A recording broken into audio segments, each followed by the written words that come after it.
You've been resisting more than you realize, resisting the moment you're in, resisting the emotions that keep appearing, resisting the life unfolding right now. You tell yourself it shouldn't feel like this, that by now you should be calmer, more certain, more at peace. But if resistance were the answer, why does the same pain keep returning? Why does the mind feel exhausted from fighting? Why does peace always seem close yet unreachable? The truth is simple and ancient. What you stop resisting begins to teach you.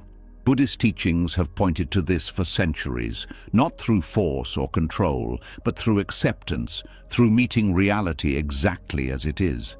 The Buddha taught that suffering doesn't come from pain alone. It comes from struggling against pain, from the mind saying no to the present moment, from clinging to what was and fearing what may come. When resistance ends, something quietly shifts. The mind softens, the heart opens, and insight begins to rise on its own. As you listen, your body may start to relax, your thoughts may slow down, and the inner tension you've been carrying can begin to dissolve. This isn't about giving up, and it isn't about becoming passive or weak. It's about seeing clearly and allowing life to reveal what it has been trying to show you all along. This isn't just something to hear, it's something to experience. What you stop resisting begins to teach you. Let's begin. Before we go deeper, something needs to shift. Not in your thinking, but in your attention. Up to now, you may have been listening with the same habit you use everywhere else, looking for relief, for answers, for something that will finally make discomfort stop. But what comes next only opens when that habit softens. What follows isn't meant to fix you or rescue you. It's meant to meet you exactly where you are. And if you let it, it will show you something you've been turning away from for a long time. Resistance is not random. It doesn't appear by accident. Every time you push something away, every time you tense up against a feeling, a memory, a situation, or a truth, something very specific is being highlighted. Resistance is like a spotlight you didn't know was there. It points directly to what matters most for your growth. But because it feels uncomfortable, the mind treats it like an enemy instead of a guide. Most people think resistance means something is wrong, something to escape, something to get rid of as quickly as possible. But in Buddhist understanding, resistance is more like an unopened letter. The discomfort is not the problem, the refusal to open it is. When you avoid what hurts, you don't avoid pain. You avoid the lesson that would have transformed the pain, and without that lesson, the pain finds another way back in. Look closely at what you resist. It's rarely neutral. You don't resist things that don't matter. You don't resist brushing your teeth or tying your shoes. Resistance appears around things that touch identity, fear, attachment, or loss. It shows up where the ego feels threatened, where control feels shaky, where certainty begins to crack. That's not a coincidence, that's precision. When an experience keeps repeating in your life, it's not because you're unlucky. It's because something in you refuses to learn what that experience is offering. Buddhism teaches that life doesn't punish, it repeats. Not out of cruelty, but out of intelligence. Like a teacher who patiently presents the same lesson again and again until the student is ready to see it. Avoidance feels like relief, but it's a delay. When you distract yourself, numb yourself, rationalize, blame, or spiritually bypass discomfort, the nervous system may calm for a moment, but the mind doesn't integrate anything. Wisdom doesn't land. The lesson stays unfinished. So life brings the same pattern back, slightly changed, often stronger, sometimes louder, until it can no longer be ignored. Resistance is often subtle. It doesn't always look like panic or anger. Sometimes it looks like procrastination, sometimes like humor, sometimes like constant self-improvement, sometimes like being busy. These are not neutral behaviors. They are strategies to avoid sitting with something that feels too exposed, too uncertain, or too raw. Buddhism doesn't judge this. It simply points it out. The mind resists because it believes resistance protects you. It thinks if it can control, suppress, or escape an experience, it can maintain safety. But this is an old survival pattern, not wisdom. It comes from fear, not insight. And fear cannot teach you what it's trying to hide. When you finally stop resisting, even slightly, something surprising happens. The experience doesn't get worse. It often becomes clearer. The emotional charge may still be there, but the confusion around it begins to dissolve. You start to see shape where there was only tension, meaning where there was only noise. In Buddhism, this is called turning toward instead of turning away. Not dramatizing, not analyzing endlessly, simply allowing the experience to be felt as it is, without commentary. This is where resistance transforms into instruction. The body relaxes enough to receive information. The mind quiets enough to understand. Every resisted experience carries a specific lesson because every form of resistance is connected to attachment. Attachment to control, attachment to self-image, attachment to certainty, attachment to comfort. When resistance appears, it's showing you exactly what you're clinging to. And clinging, not pain, is what creates suffering. For example, if you resist failure, the lesson is not about success. It's about identity. It's about who you think you are when things don't go your way.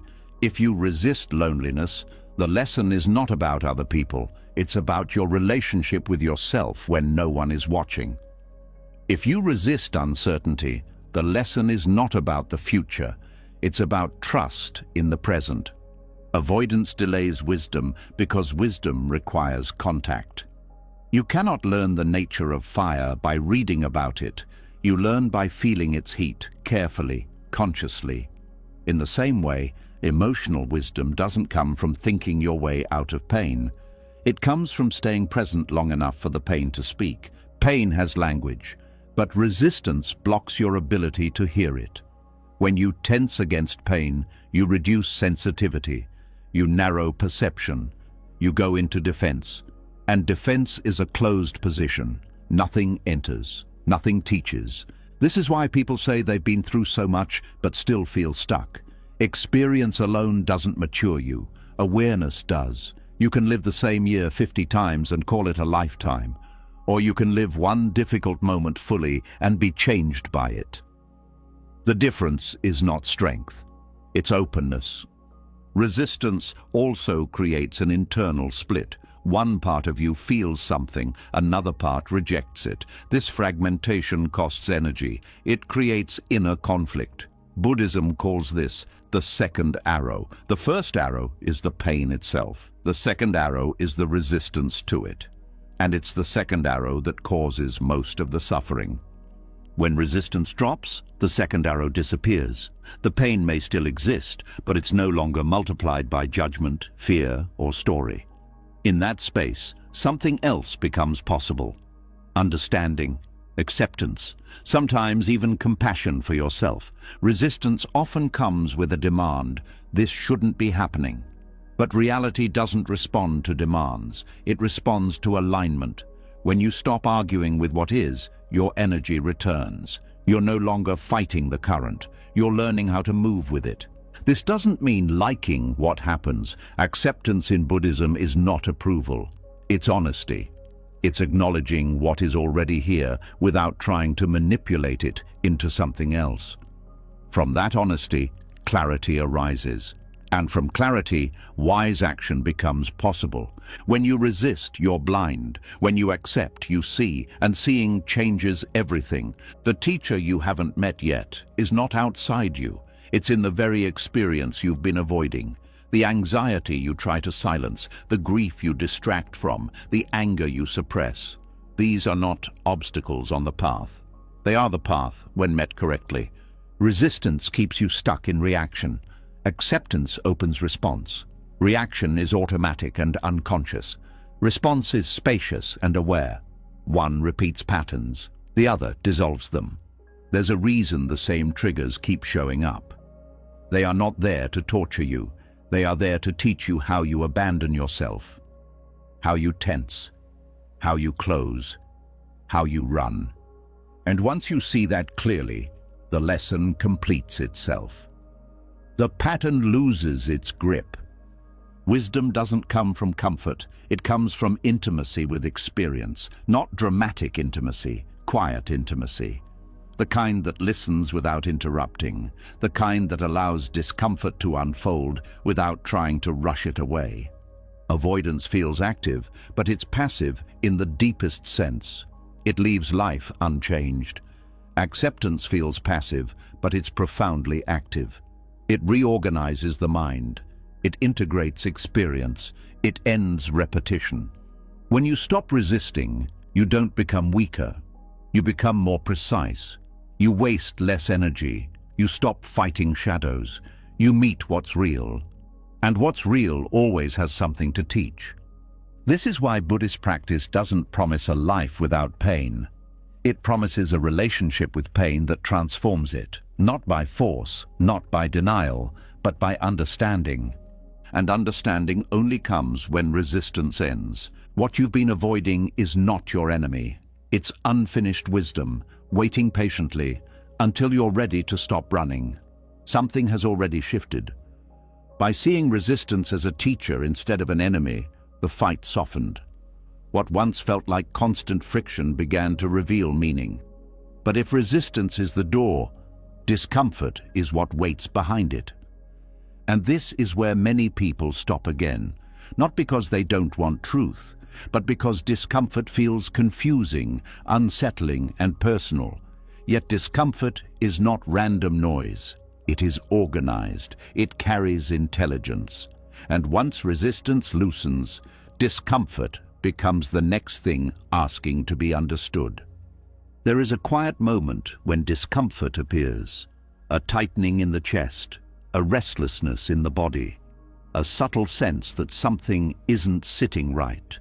Most people rush past this moment. They scroll, distract, analyze, or judge, but hidden inside that unease is a signal, not a punishment, not a mistake, a signal. Discomfort is not a flaw in reality. It is reality communicating with precision. The mind has been taught to treat discomfort as a problem to eliminate, something to fix as quickly as possible. But Buddhism points in a very different direction. It teaches that discomfort is a form of information, and like all information, it only becomes useful when it is received clearly. Discomfort arises when something inside you is out of alignment. Not morally wrong, not broken, simply out of alignment with truth, impermanence, or reality as it is. This misalignment creates friction, and friction creates sensation.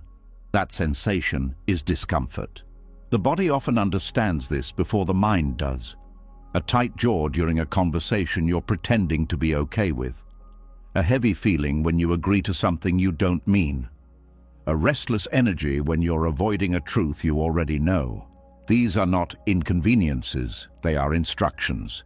Discomfort shows you where awareness needs to go. In Buddhist practice, unease is treated with curiosity, not urgency. The question is not, how do I make this stop? The question becomes, what is this asking me to notice? This single shift changes everything, because once discomfort is listened to, it stops needing to shout. Most people assume growth should feel inspiring or uplifting, but real inner growth often feels awkward first. Discomfort appears when an old structure is no longer sufficient, when a belief has expired, when an identity is cracking. The mind doesn't like this. It prefers stability, even if that stability is limiting. Discomfort signals that stability is no longer true. This is why growth feels uncomfortable before it feels freeing. Discomfort is also precise. It doesn't appear randomly. It shows up in specific situations, with specific people, around specific themes: power, control, belonging, worth, loss, change. Each form of discomfort points to a different area of inner development. Anxiety may point to unresolved uncertainty. Guilt may point to misaligned values. Boredom may point to suppressed vitality. Sadness may point to something that needs to be honored, not avoided. When discomfort is ignored, the signal doesn't disappear. It intensifies or shifts form. What begins as mild unease can become chronic stress. What starts as restlessness can become burnout. What starts as quiet sadness can become numbness. This is not punishment. It is escalation due to non-response. Discomfort grows louder when it is unheard. The intelligence inside discomfort is not emotional drama. It is functional. It shows you where awareness has gone absent, where truth is being bypassed, where habit has replaced presence. When you stay with discomfort without trying to fix it, you begin to see patterns. You notice when it arises, what thoughts follow, what stories appear, what reactions want to take over. This observation alone creates space. In that space, discomfort changes character. It becomes less threatening, more informative, less overwhelming, more directional. Buddhism teaches that suffering arises not because discomfort exists, but because it is misunderstood. The mind assumes discomfort means something has gone wrong, so it reacts with fear or control. But discomfort is often the mind and body working correctly, alerting you to something important. Consider emotional discomfort during honesty. Speaking truth often feels uncomfortable at first, not because truth is harmful, but because the nervous system has learned to associate honesty with risk. Discomfort signals a boundary being reclaimed, a pattern being interrupted, growth happening in real time. Discomfort also appears when something old is falling away. Grief is discomfort with depth, not because something bad is happening in the present, but because attachment is being restructured. The pain is not meaningless. It is the nervous system learning to release what it once depended on. That process is intelligent, even when it hurts. There is also discomfort that arises from stagnation, a dullness, a sense of being disconnected. This is not peace. It is a quiet alarm, a signal that life energy is being suppressed, that curiosity has been abandoned, that safety has become a cage. Discomfort here points toward re-engagement, not escape. One of the most misunderstood aspects of discomfort is that it doesn't always tell you what to do. Sometimes it tells you what to stop doing, stop forcing, stop pretending, stop abandoning yourself, stop living on autopilot. The instruction is subtraction, not addition. Discomfort becomes unbearable only when it is resisted or interpreted incorrectly. When met with openness, it often reveals itself as temporary, fluid, and workable. The sensation moves, the intensity shifts, the fear around it dissolves. What remains is clarity. This clarity is not intellectual, it is felt understanding, a sense of, oh, this is what's happening. And that understanding changes how you respond, not because you decided to change, but because the signal was finally decoded. Discomfort also trains sensitivity. When you stop numbing or overriding it, you become more attuned to subtle inner cues. You catch misalignment earlier. You notice fatigue before burnout.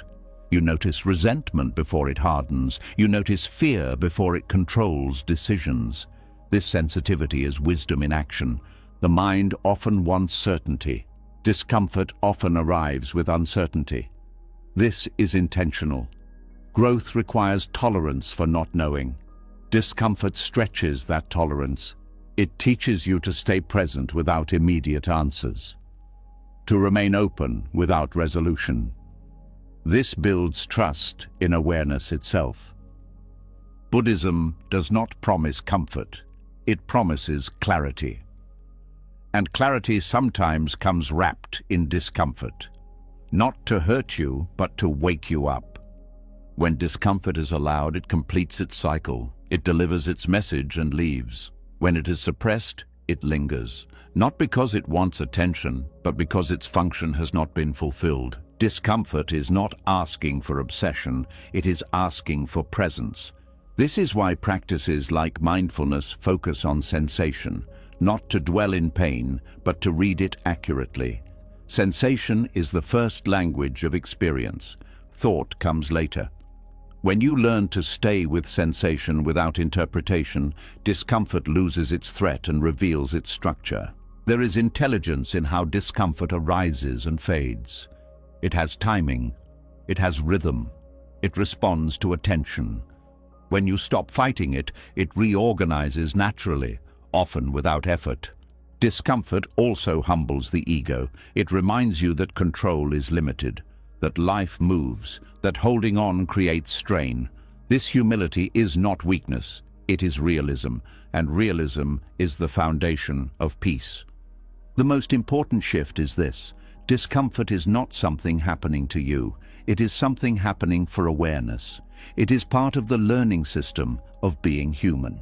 A feedback mechanism built into experience itself. When this is understood, discomfort is no longer feared. It becomes respected, not enjoyed, not sought out, but listened to. And once discomfort is listened to, it no longer needs to dominate. It has done its job. What once felt like an enemy becomes guidance. What once felt like noise becomes direction. What once felt like suffering becomes understanding. Discomfort was never the problem. Misreading it was. And as this understanding settles, something else becomes visible. A deeper layer beneath discomfort itself, a place where suffering is not about sensation, but about meaning, and that is where the next teaching waits. Something becomes clear after listening to discomfort instead of running from it. The unease no longer feels chaotic. Patterns begin to form. You start to notice that certain hardships don't just appear once and disappear. They return. They shape you. They stay long enough to change how you see yourself and the world. And this is where a deeper misunderstanding often lives. Many people believe suffering is proof that life is unfair or that they are being punished. But what if suffering is not random at all? What if it is structured? What if it is teaching you step by step? Suffering is usually treated as an error, something that went wrong, something that should not exist. But Buddhism offers a radically different view. It sees suffering as part of a learning process, not a moral judgment, not a cosmic mistake, not bad luck. Suffering is the curriculum of being human, and like any curriculum, it follows causes and conditions. Nothing you experience comes out of nowhere. Every hardship arises because of conditions that came together over time.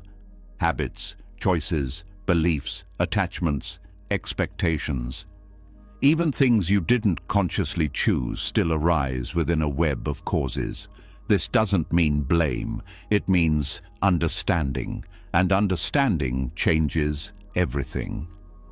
Karma is often misunderstood as fate, as if your suffering is predetermined or deserved. But in Buddhism, karma is feedback.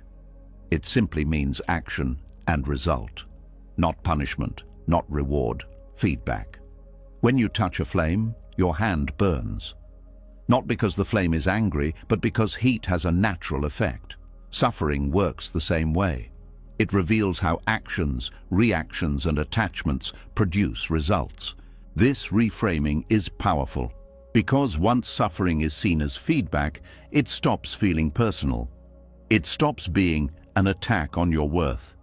It becomes information about how life works.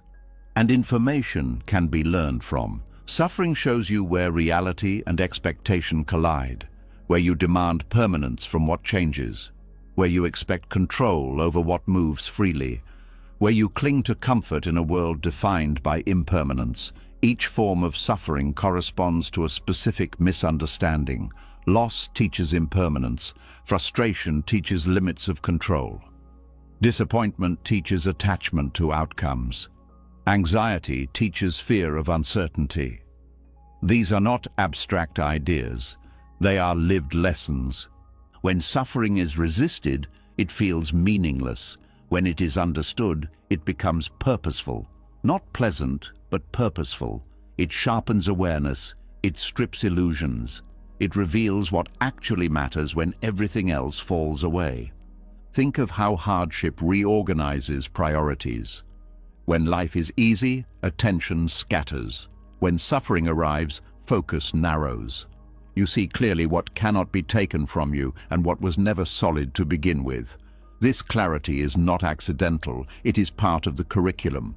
Suffering also slows you down. It interrupts momentum, it forces reflection, it brings the unconscious to the surface. Painful experiences often reveal patterns you were too busy to notice, how you react under pressure, how you treat yourself when things fall apart, where you seek safety, where you abandon yourself.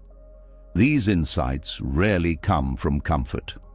The mind often asks, "Why is this happening to me?" But this question assumes punishment. Buddhism replaces it with a more useful inquiry. What is this showing me? The first question leads to bitterness. The second leads to insight. Suffering repeats when lessons are incomplete, not because life is cruel, but because understanding hasn't yet landed. This is why similar hardships appear in different forms. Different relationships, same emotional pain, different jobs, same burnout, different stages of life, same fear. The outer details change, but the inner lesson remains the same until it is learned. Learning does not mean liking the lesson. It means integrating it. When a lesson integrates, the suffering no longer needs to return. Not because you mastered life, but because awareness changed the conditions that created it. Suffering also exposes false narratives. The story that you must always be strong, the belief that you should have everything figured out, the idea that vulnerability is weakness. Hardship dismantles these ideas because they cannot survive reality. This dismantling hurts, but it also frees. In Buddhism, suffering is not something to transcend quickly. It is something to understand deeply. Rushing past it misses the point. Spiritual bypassing turns suffering into another avoidance strategy. True practice stays with suffering long enough to hear what it teaches without drowning in it. There is a balance here. You don't obsess over suffering. You don't dramatize it. You meet it with attention. You observe its causes. You notice how the mind reacts. You see how attachment tightens or loosens. Over time, suffering reveals its structure, and once structure is seen, it loses its mystery. Suffering also builds compassion, not as an idea, but as a lived capacity. When you know pain intimately, you stop judging others so quickly. You recognize struggle beneath behavior. This doesn't excuse harm, but it deepens understanding. Compassion becomes grounded, not sentimental. The curriculum of suffering also teaches humility. It shows that intelligence, effort, and good intentions do not grant immunity from pain. This humility softens arrogance and opens connection. It reminds you that being human means being affected. One of the most important teachings hidden in suffering is this: you are not separate from conditions. You are part of a larger flow. When you fight this, suffering intensifies. When you understand it, resistance relaxes. You stop demanding that life conform to your preferences. You begin to cooperate with reality instead of opposing it. This cooperation does not mean passivity. It means skillful response. When feedback is understood, behavior adjusts naturally. You make different choices. You set clearer boundaries. You let go sooner, not because you forced yourself to change, but because insight made old patterns unnecessary. Suffering also teaches patience, not passive waiting, but the patience of staying present through discomfort without demanding immediate resolution. This patience builds inner stability. You learn that you can survive uncertainty, that emotions rise and fall, that no state lasts forever. Another layer of suffering's curriculum is teaching discernment. You begin to see which pains are unavoidable and which are self-created. Physical pain, loss, aging, and death are unavoidable. Resentment, rumination, and self-judgment are optional. This distinction is liberating. When suffering is framed as punishment, it creates shame. Shame closes the mind. When suffering is framed as curriculum, it creates curiosity. Curiosity opens the mind. This shift alone reduces suffering's intensity. Life does not teach gently all the time. Some lessons are subtle, others are forceful. The intensity often matches the depth of attachment involved. The more tightly something is held, the more painful its loss. This is not cruelty. It is physics of attachment. Over time, you may notice that suffering arrives right before growth, before clarity, before change. It destabilizes what is no longer true. It prepares the ground for something new. This doesn't mean you should seek suffering. It means you don't waste it. Suffering also removes illusions of control. This is one of its most difficult lessons. The ego wants guarantees. Suffering shows there are none. And strangely, this realization brings relief. You stop carrying a burden that was never yours to begin with. When suffering is seen clearly, it stops being an enemy. It becomes a teacher with a difficult voice but honest intentions. You don't need to thank it. You don't need to romanticize it. You only need to learn. And once the lesson is learned, suffering changes its role. It no longer dominates. It becomes a background signal rather than a central identity. You are no longer defined by what hurt you. You are shaped by what you understood. This is the heart of Buddhist wisdom. Life is not testing you to see if you're worthy. It is teaching you how to see. And suffering is one of its most effective instructors. As this understanding settles, another subtle confusion begins to dissolve. The belief that acceptance means giving up. The fear that allowing reality means stagnation. That is the next misunderstanding to be met, and it opens the door to a deeper clarity about what acceptance truly is. As suffering starts to make sense, a quiet fear often rises beneath the understanding. If hardship is a teacher, if discomfort carries intelligence, if pain is feedback and not punishment, then a new question appears. If I accept all of this, do I stop moving forward? Do I become passive? Do I just sit with everything and let life happen to me? This fear is natural, and it comes from a deep misunderstanding of what acceptance actually means. Acceptance has been confused with giving up, with resignation, with emotional numbness, with staying in situations that harm you. But this confusion exists because acceptance has been taught through the lens of helplessness instead of clarity. Buddhism never taught acceptance as weakness. It taught acceptance as the end of self-deception. And when self-deception ends, action becomes cleaner, wiser, and more effective. Emotional passivity is when you shut down, when you disconnect, when you stop caring because caring feels dangerous. Acceptance is the opposite of that. Acceptance is when you allow yourself to see clearly what is happening inside and outside without trying to distort it to feel safer. And seeing clearly is the foundation of intelligent action. When you don't accept reality, your actions are reactive. They come from fear, anger, or denial. You try to fix symptoms instead of causes. You push, force, and manipulate. This creates exhaustion, not change. Acceptance removes the fog that drives this kind of behavior. Think about what happens when you are emotionally passive. You suppress feelings, you avoid decisions, you tolerate situations you secretly resent. You tell yourself you are being spiritual or patient, but inside there is stagnation. Energy collapses inward, life feels heavy, nothing moves. This is not acceptance. This is avoidance wearing a calm mask. True acceptance is alive. It is alert. It is deeply engaged with reality.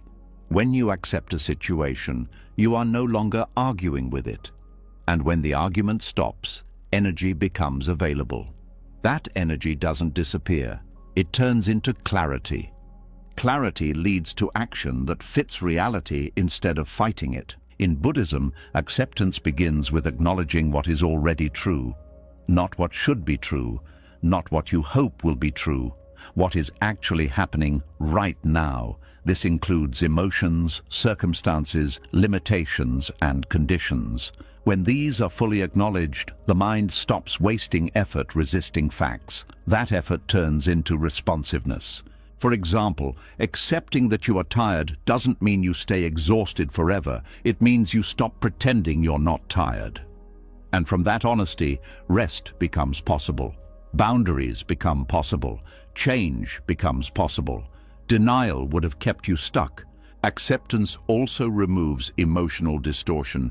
When you resist a feeling, it becomes exaggerated. When you accept it, it becomes clearer and often smaller. Anger that is acknowledged turns into information about violated boundaries. Fear that is accepted turns into information about perceived risk. Sadness that is allowed turns into information about loss and attachment. These emotions don't paralyze when they are understood, they guide. Passivity avoids responsibility. Acceptance embraces responsibility without blame. You stop blaming yourself or others for what is happening, and instead you take responsibility for how you relate to it. This is a subtle but powerful shift. Responsibility here doesn't mean control. It means responsibility, the ability to respond appropriately. One of the strongest illusions is that resistance equals strength, that pushing harder will create change. But resistance often blinds you. It narrows attention. It creates tunnel vision. Acceptance widens perception. You see more options. You notice what actually works instead of what feels emotionally satisfying. Acceptance also brings timing into focus. When you resist, you act too early or too late. You rush decisions out of fear or avoid them out of discomfort. When you accept, timing becomes intuitive. You act when conditions are right. You wait when waiting is wise. This is not passivity, this is precision. There is also a misunderstanding that acceptance means tolerating harm. Buddhism does not teach staying in abusive situations or ignoring injustice. Acceptance means seeing harm clearly without denial, and seeing harm clearly is what allows skillful action. You leave, you speak, you protect, you change conditions. But you do so without hatred clouding judgment. Hatred feels active, but it often leads to self-destruction. Acceptance removes hatred from action, not action itself. This makes responses stronger, not weaker. Acceptance is also deeply connected to self-trust. When you stop fighting reality, you start trusting your ability to meet it. You learn that you can feel discomfort without collapsing. You can face truth without being destroyed. This confidence creates courage. Courage leads to meaningful action. Emotional passivity numbs sensation. Acceptance sharpens sensation. You feel more, not less. But you are no longer overwhelmed because you are not fighting what you feel. You are listening. This listening allows emotions to complete themselves instead of getting stuck. Another important distinction is between surrender and stagnation. Stagnation is when nothing changes because nothing is examined. Surrender is when resistance drops and truth is examined fully. From surrender, movement arises naturally. You don't force growth, you allow it. Acceptance also dismantles false urgency. When the mind believes something must change immediately or everything will fall apart, it panics. This panic drives poor decisions. Acceptance calms urgency by grounding you in what is actually happening. From this calm, action becomes thoughtful and effective. There is also an emotional maturity that develops through acceptance. You stop demanding that life meet your expectations before you engage with it. You engage as it is. This maturity creates resilience. You bounce back faster, you adapt, you learn. Acceptance teaches you when effort is needed and when it is not. Some situations require action, others require patience. Resistance treats everything as a threat. Acceptance discerns differences. This discernment saves energy and prevents burnout. Many people fear acceptance because they associate it with losing desire, but acceptance doesn't remove desire, it removes desperation. You still want growth, connection, meaning, but you no longer chase them from lack. You move toward them from clarity. When acceptance is present, motivation changes. It no longer comes from fear of not being enough. It comes from alignment with values. This motivation is sustainable. It doesn't collapse under pressure. Acceptance also ends inner violence. When you constantly tell yourself you should be different, better, calmer, further ahead, you create an internal battlefield. Acceptance ends this war, and when the war ends, you have the strength to act. One of the clearest signs of true acceptance is flexibility. You are not rigid. You adjust. You respond. You learn. Emotional passivity is rigid. It shuts down. It says this is just how it is, without inquiry. Acceptance says this is how it is right now. Let's see what this allows. Acceptance also reconnects you to intuition. When the mind stops arguing, subtle signals become noticeable. You sense when to speak and when to stay quiet, when to move and when to pause. This guidance is not mystical, it's the result of clarity. Another key difference is that acceptance does not mean the absence of discomfort. It means the absence of resistance to discomfort. Discomfort may still arise, but it no longer dictates behavior. You can feel uncomfortable and still act wisely. This is why acceptance generates action. Not frantic action, not forced action, but action that fits the moment, action that addresses root causes instead of symptoms, action that respects limits and possibilities. Acceptance also builds emotional endurance. You stop avoiding difficult conversations, difficult decisions, and difficult truths. Not because they become easy, but because you trust yourself to handle them. This trust is empowering. When acceptance is misunderstood, people fear it will make them complacent. In reality, it removes complacency by exposing truth. You can't change what you refuse to see. Acceptance is seeing. Once you see clearly, change often happens naturally. You don't need to push yourself endlessly. You respond to what's obvious. You stop doing what harms you. You start doing what supports you. This is not passivity. This is alignment. Acceptance also frees you from emotional blackmail, both internal and external. You stop being controlled by fear, guilt, or obligation. You choose actions based on wisdom rather than pressure. This creates integrity. When acceptance becomes embodied, life feels simpler, not easier, but simpler. Fewer inner arguments, fewer wasted battles, more direct engagement with what matters. And as acceptance deepens, another layer of insight emerges. You begin to notice that resistance itself has a seductive pull. That the ego doesn't just resist by accident, it resists because resistance reinforces identity. This realization opens the door to the next teaching, where the deeper mechanics of resistance begin to reveal themselves. As acceptance becomes clearer, another realization quietly surfaces. Even when you understand acceptance, even when you see its power, something inside still resists. Not always loudly, sometimes subtly. A tightening, a preference, a silent refusal. This isn't a mistake, it points to something deeper. Resistance isn't just a habit, it serves a function. And the one it serves most faithfully is the ego. The ego doesn't resist reality because it hates peace. It resists because resistance keeps it alive. The ego is not a thing, it's a process. A pattern of identification built around control, separation, and continuity. It needs a stable me to exist. Resistance helps create that stability. Every time you push against reality, you reinforce the sense of a solid self, standing apart from what is happening. There is me here and that out there. This division feels real, and the ego depends on it. When you resist, you affirm identity. You say, even without words, this shouldn't be happening to me. That sentence contains an entire worldview, a fixed me, expectations, entitlement, continuity. Resistance becomes a way to defend the story of who you think you are. Acceptance threatens this story. If you fully accept what is, the boundary between me and experience softens. The ego feels this as danger, not because acceptance is harmful, but because it dissolves the illusion of control the ego relies on.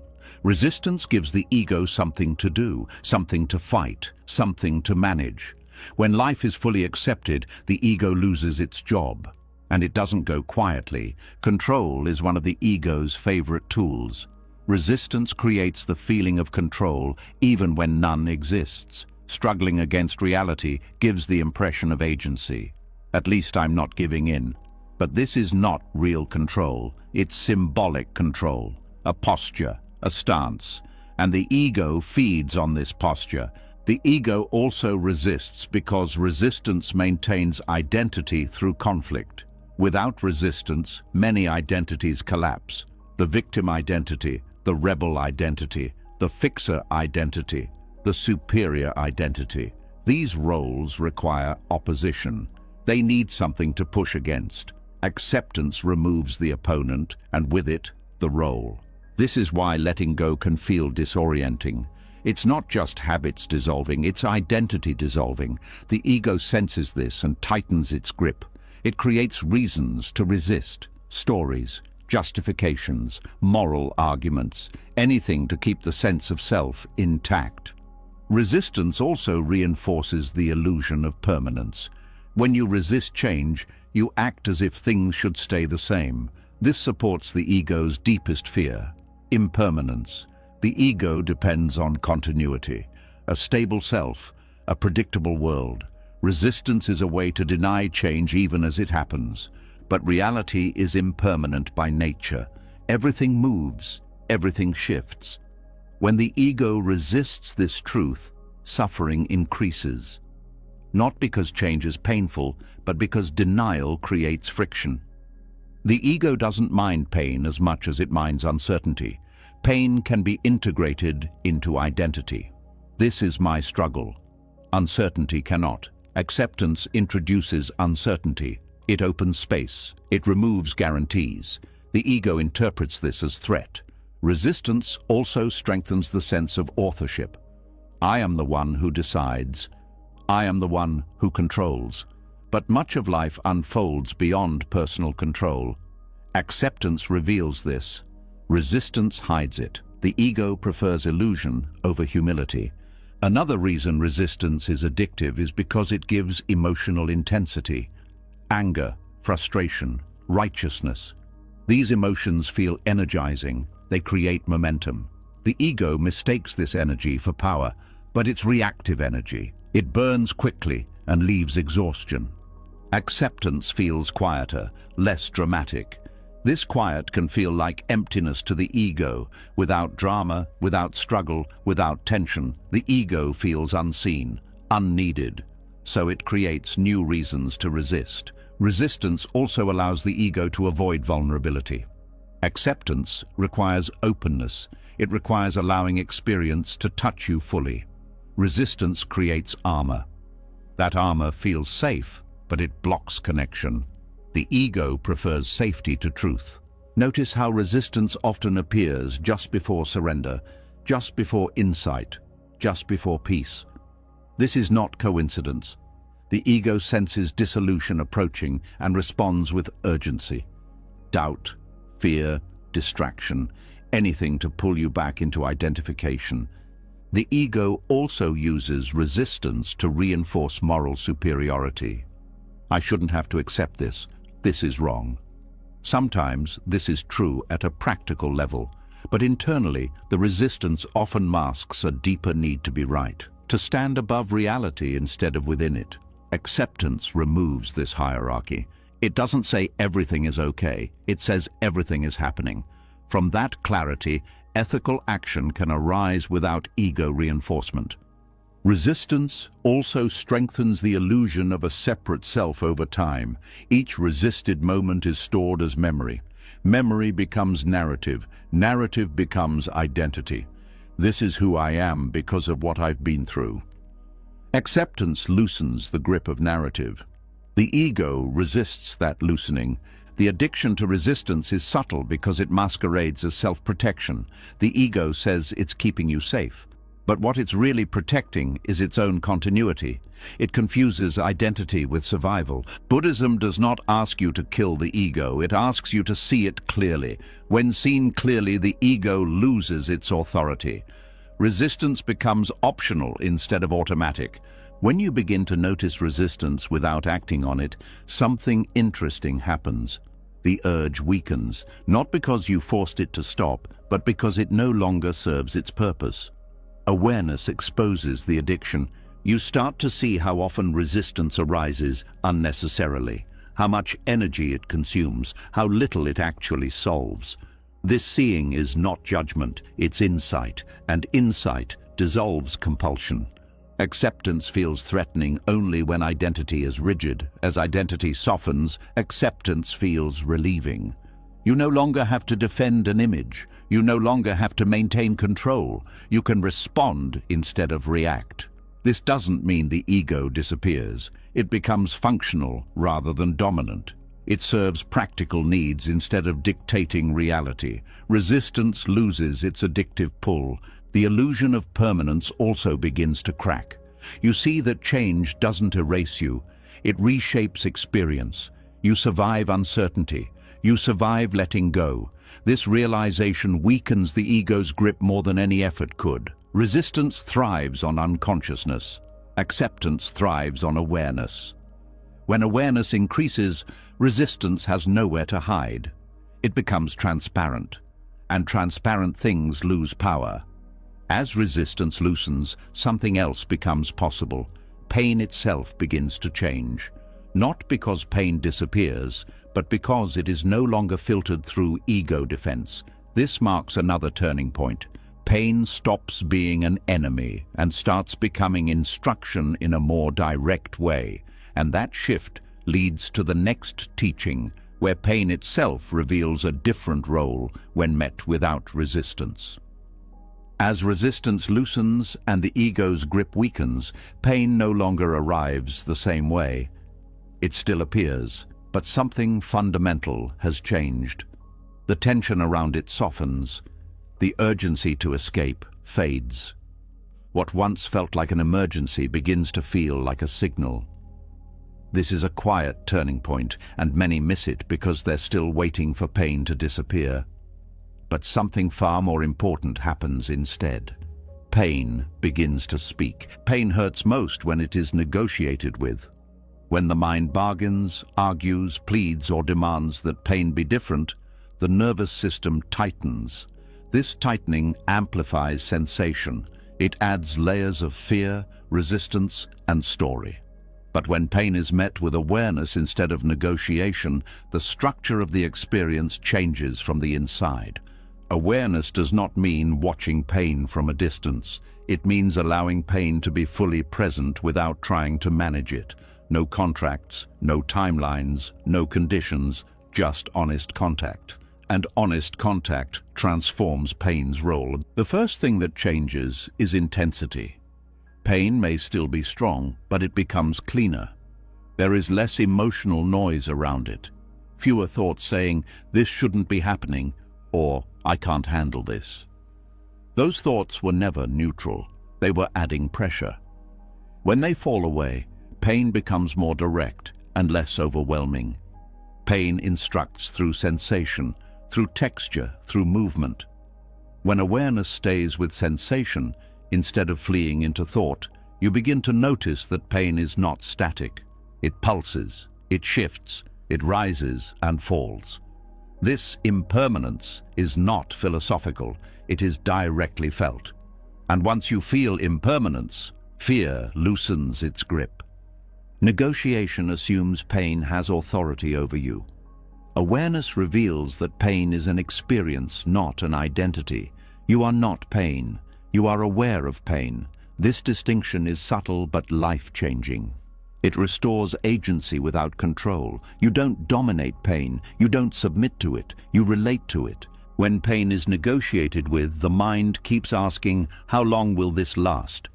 Awareness removes that question, not because there is an answer, but because the question itself creates suffering. Staying with what is happening now removes the need to predict the future. Pain also becomes instructive because it exposes conditioning. You see how quickly the mind reaches for distraction, how fast it creates stories, how it judges sensation as good or bad. These reactions are not wrong, they are learned, and awareness reveals learning. Pain teaches you how you relate to discomfort in general. Do you tighten? Do you collapse? Do you fight? Do you dissociate?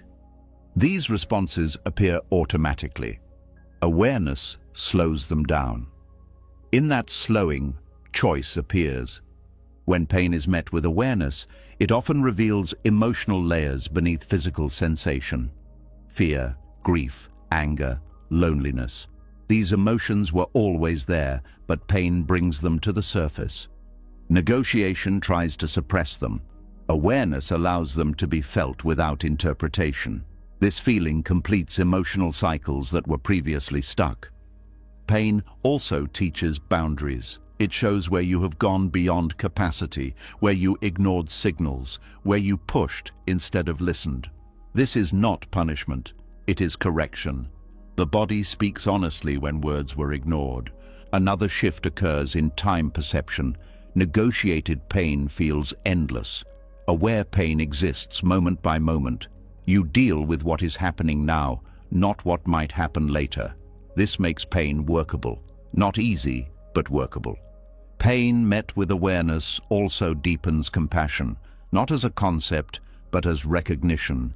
You see how universal pain is, how fragile humans are, how much effort goes into avoiding discomfort.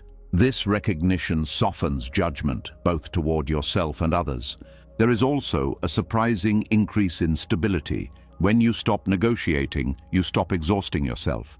Energy that was used to resist becomes available to hold experience. This holding is not gripping, it is spacious, and spaciousness reduces suffering. Pain instructs you about attachment. What you cling to becomes visible through what hurts. Loss hurts where attachment was strong. Awareness allows you to feel attachment without shame, and feeling attachment is the beginning of releasing it. Another lesson pain teaches is trust.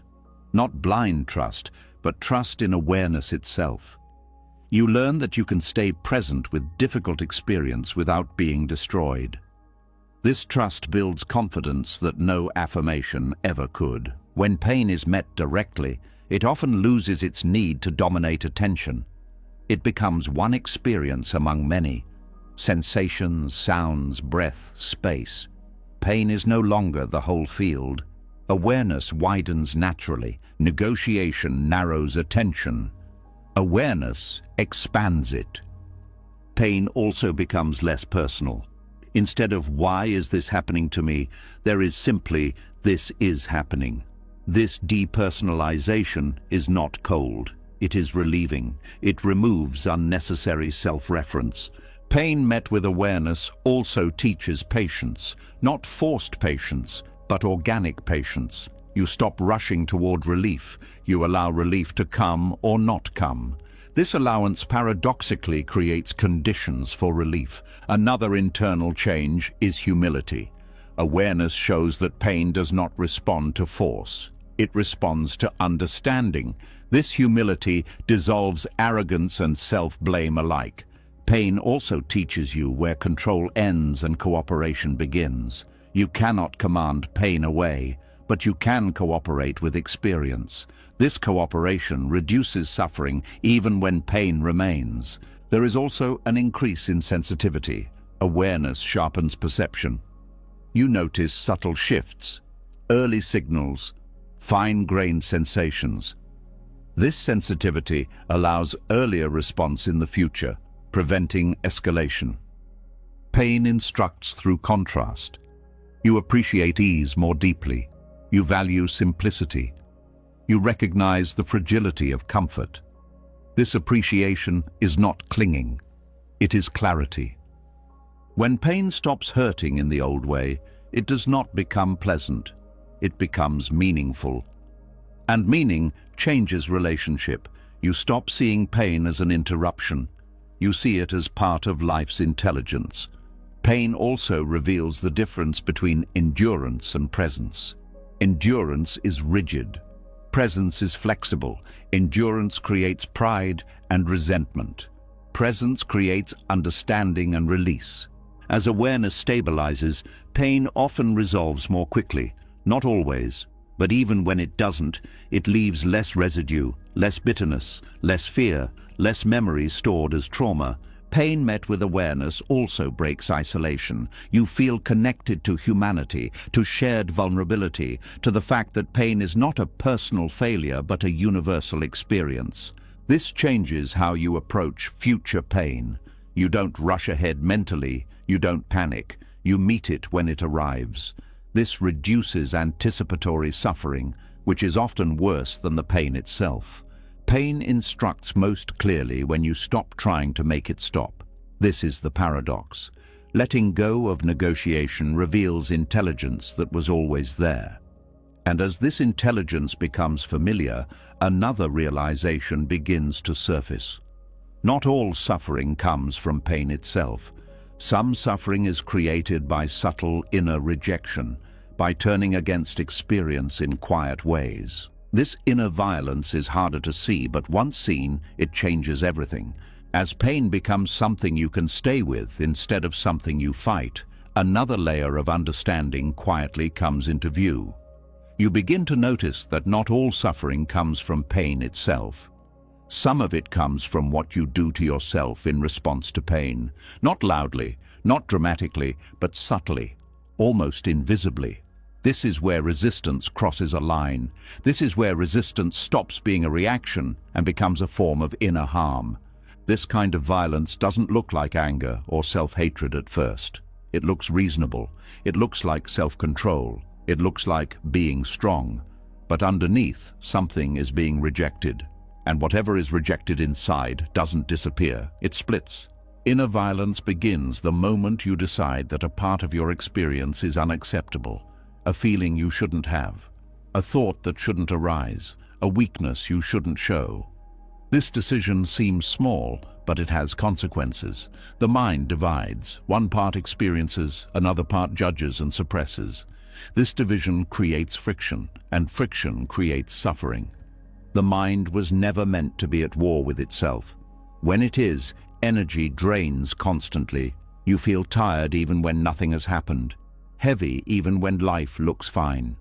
This exhaustion doesn't come from circumstances, it comes from internal conflict. Subtle resistance sounds like quiet self-talk. Get over it. This is stupid. You shouldn't feel this way. These phrases are rarely questioned. They sound practical, but they carry rejection. They tell part of you that it does not belong. Over time, this creates fragmentation. Fragmentation means your experience is no longer whole. Emotions go underground, sensations tighten, thoughts loop. You may not even know what you're feeling anymore, only that something feels off. This confusion is not random. It's the result of pushing parts of yourself away. Buddhism teaches that suffering multiplies when the mind adds layers to experience. Pain is one layer. Judgment is another. Self-rejection adds a third. Each layer increases intensity. Each layer moves you further from clarity. When resistance becomes violence, it often hides behind productivity. You keep moving, you stay busy, you stay functional. But inside, something is being ignored, and ignored experiences don't dissolve, they accumulate. This accumulation shows up as tension in the body, tight shoulders, shallow breathing, clenched jaw. These are not physical habits alone, they are signals of inner refusal. The body holds what the mind rejects. Another form of inner violence is comparison, measuring your inner world against an imagined standard. Others handle this better. I should be more evolved. This comparison turns experience into a competition, and no one wins. The moment you turn against your own experience, trust breaks. You stop trusting your emotions, your instincts, your signals. This loss of trust makes life feel unsafe, even when nothing is wrong. You're no longer at home inside yourself. Inner violence also shows up as constant self-correction, trying to manage every feeling, monitor every thought, optimize every response. This hyper-management is exhausting. It comes from fear of being out of control, but it creates more instability, not less. When you reject an emotion, you don't get rid of it. You force it to express itself indirectly. Anger becomes sarcasm. Sadness becomes numbness. Fear becomes control. These indirect expressions cause more harm because they are unconscious. The mind fragments further when parts of experience are labeled as spiritual or unspiritual. Calm is allowed. Grief is not. Peace is praised. Anger is suppressed. This hierarchy creates inner conflict. Buddhism does not teach selective acceptance. It teaches wholeness. Violence against the self also includes abandoning yourself in moments of difficulty. You minimize your pain. You invalidate your struggle. You push yourself when rest is needed. This abandonment hurts because it mirrors external neglect, but now it comes from within. The most painful aspect of inner violence is that it often goes unnoticed. You think suffering is coming from outside, from circumstances, from other people, but a large portion is being generated internally through resistance. This doesn't mean you are to blame. These patterns are learned, often early, often as survival strategies. They once protected you, but now they cost more than they give. When resistance turns inward, the mind loses coherence. Thoughts feel scattered, emotions feel confusing, decisions feel harder. This is fragmentation in action. You are pulling yourself in opposite directions. Healing begins not by fixing these parts, but by allowing them to exist. When a rejected part is allowed back into awareness, integration begins. Integration reduces suffering because energy is no longer split. Inner violence ends the moment you stop arguing with your experience, not approving, not indulging, just allowing. This allowance doesn't make emotions stronger, it makes them honest. Honest emotions move. Suppressed emotions stagnate. Another form of subtle violence is demanding explanation before allowing feeling. "Why do I feel this way?" becomes a condition for permission, but emotions don't need justification, they need space. When space is given, emotions reveal their nature. They peak, they shift, they dissolve. This natural process is blocked by resistance. Inner rejection also affects relationships. When you reject parts of yourself, you react strongly when others express those same parts. What you suppress internally becomes intolerable externally. This creates conflict that seems interpersonal but is rooted inward. Violence against the self also includes spiritual pressure. Trying to be calm too quickly, trying to transcend too soon, trying to accept before understanding. This pressure bypasses healing. It creates spiritualized suppression. True acceptance is gentle. It doesn't force transformation. It allows understanding to arise naturally. Violence rushes. Acceptance waits. The mind often fears that if it allows everything, it will lose structure.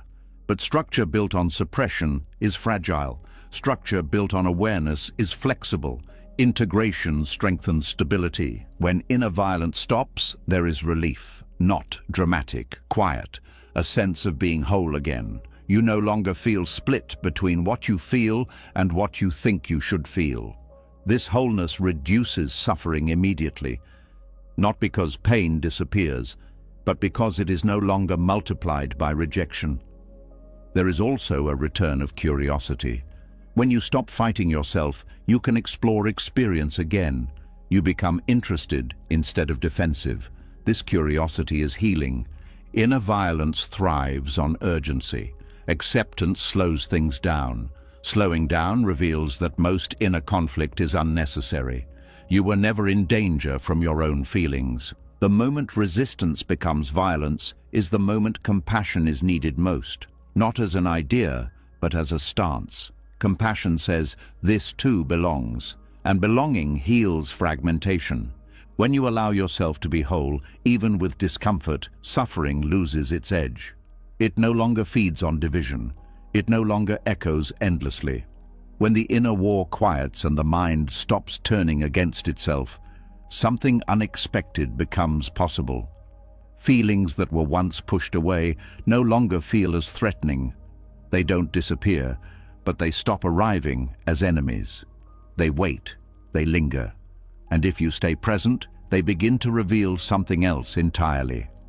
This is where many people hesitate, because what comes next involves emotions that were never meant to be welcomed. Yet, these emotions have been knocking for a long time, not to harm you, but to guide you. Unpleasant emotions are often treated as obstacles. Fear is seen as weakness, grief as something to move past, envy as something shameful, boredom as something to escape. From a Buddhist perspective, this misunderstanding keeps people stuck. These emotions are not blocks on the path, they are signs pointing directly toward it. Every emotion carries information. Pleasant emotions tell you when things feel aligned. Unpleasant emotions tell you when something important is being ignored. They are not mistakes in the system. They are part of the system. When listened to, they lead to clarity. When rejected, they create confusion. Fear is one of the most misunderstood messengers. Most people think fear exists to stop them. In truth, fear exists to show where attachment lives. Fear arises when something you depend on feels threatened. Safety, identity, certainty, control. When fear appears, it highlights exactly what you are clinging to. Without fear, attachment stays invisible. When fear is resisted, it grows sharper. The body tightens, the mind spirals. Fear becomes overwhelming because it is treated as danger rather than information. But when fear is met with awareness, its message becomes clearer. It shows the edge of growth, the place where something familiar is ending and something unknown is beginning. Fear does not mean stop. It means pay attention. It asks you to slow down, to feel your body, to examine what you believe you need in order to be okay. Often, fear dissolves not when the situation changes, but when attachment loosens. Grief is another emotion people try to bypass. Society encourages moving on, staying strong, finding closure. But grief is not a weakness. It is a response to impermanence. It arises because you loved, because you cared, because something mattered deeply. Grief teaches impermanence in a way no concept ever could.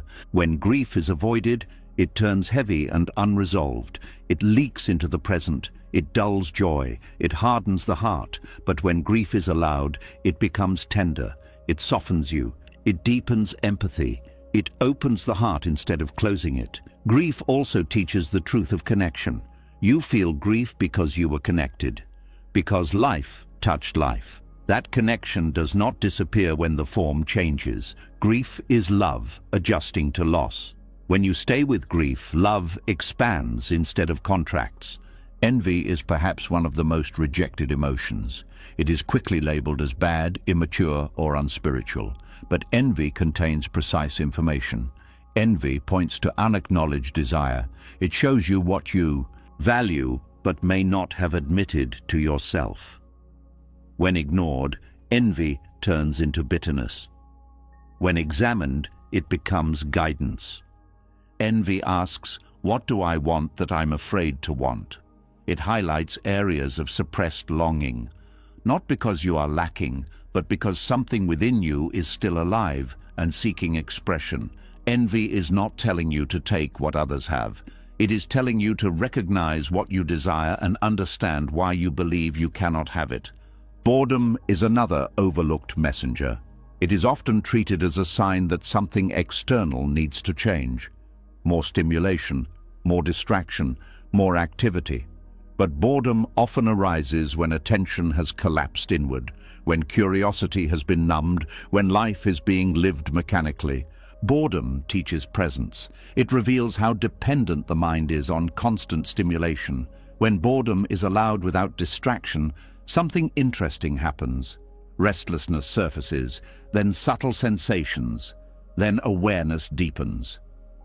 Beneath boredom is often untapped vitality. Boredom also points to disconnection from meaning. Not grand purpose, but immediate engagement. It asks you to return to direct experience, to listen, to feel, to notice. Boredom is the doorway back to presence when the mind has gone dull. Anger, when it arises, often carries information about boundaries. Not every form of anger is destructive. When met with awareness, anger reveals where something feels violated or disrespected. It highlights where truth is being compromised. Suppressed anger turns inward and becomes self-criticism or depression. Explosive anger turns outward and causes harm, but aware anger becomes clarity. It informs action without consuming it. It says, something here matters. When listened to, it protects integrity. Sadness often signals the need to slow down, to acknowledge loss, disappointment, or unmet expectation. Sadness is not something to fix. It is something to feel fully so it can complete itself.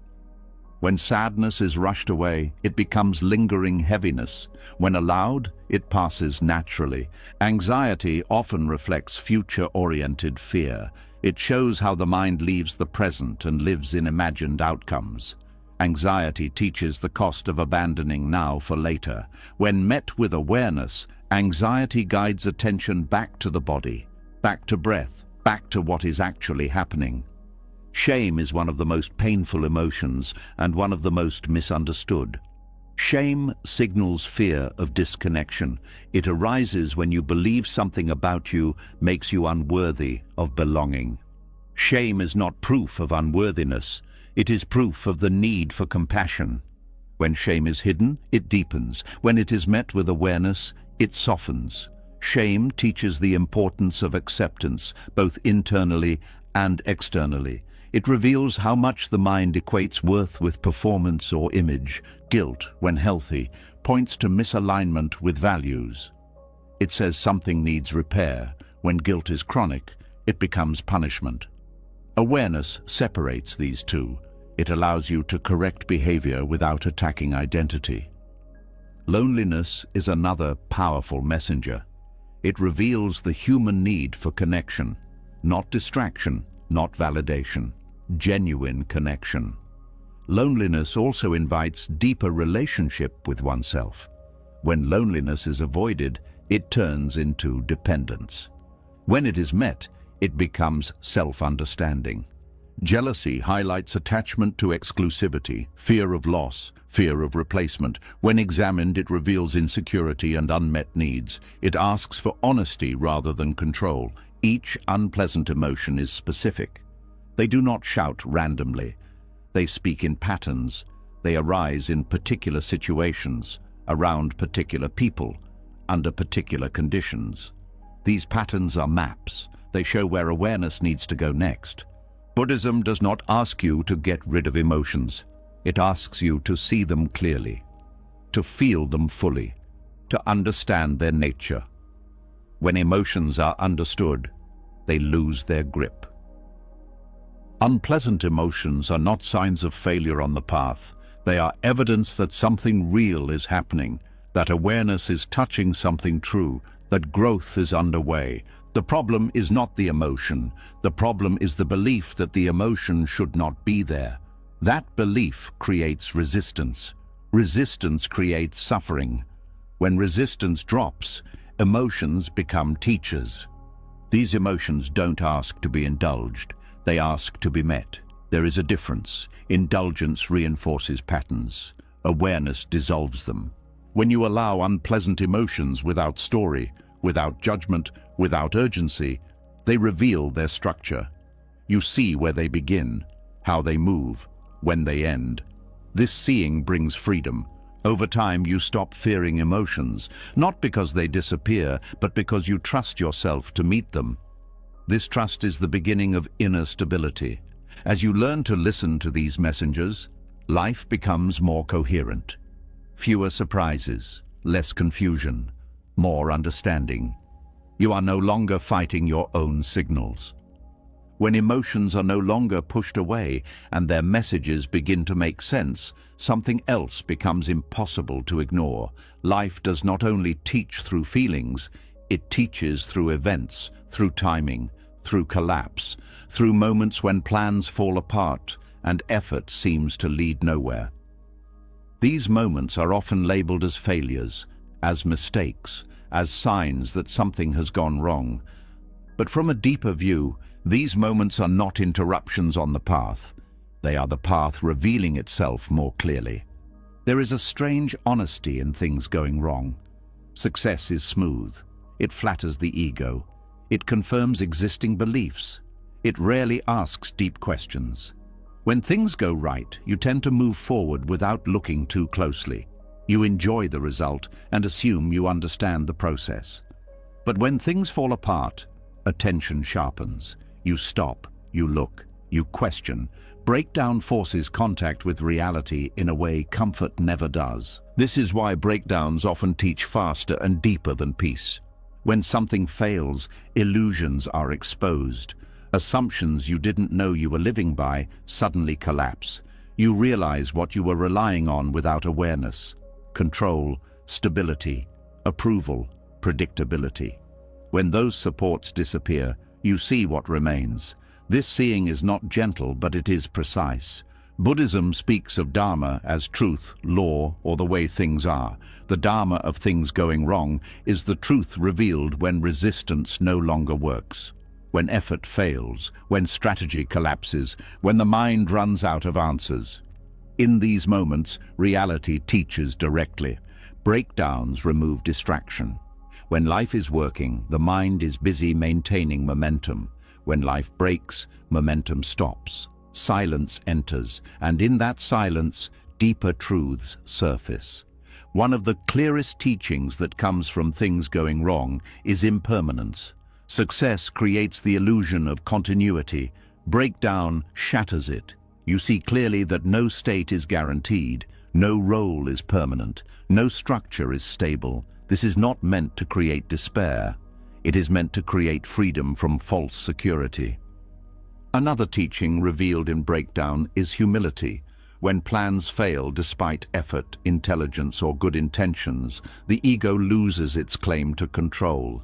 This can feel humiliating at first, but humility is not humiliation. Humility is alignment with reality. It brings relief. You stop carrying responsibility for outcomes that were never fully yours. Things going wrong also expose attachment to outcome. You realize how much of your peace depended on specific results. When those results don't arrive, suffering spikes. This suffering is not caused by failure. It is caused by attachment. Breakdown makes this visible. Breakdowns also clarify values. When something falls apart, you quickly see what truly matters. What you miss, what you grieve, what you fight to restore. This clarity often doesn't come during success because everything feels available. Loss sharpens perception. There is also a teaching in how the mind reacts when things go wrong. Do you blame yourself? Do you blame others? Do you collapse? Do you distract? Do you become bitter? These reactions reveal conditioning, not as a theory, but as lived behavior.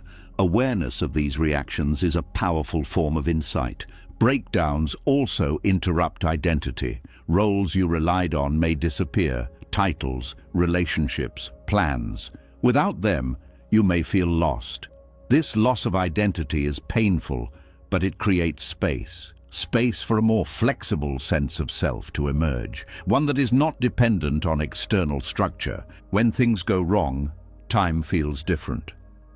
The future becomes uncertain. The present becomes heavier. This forces presence. You can no longer live ahead of yourself comfortably. You are brought back to now, whether you like it or not. This return to now is a core teaching. Breakdowns also teach patience. Not passive waiting, but endurance without certainty. You learn to stay with unanswered questions, to function without clarity. This patience builds inner strength that success rarely requires. There is also a lesson in vulnerability. When things fall apart, you may need help, support, honesty.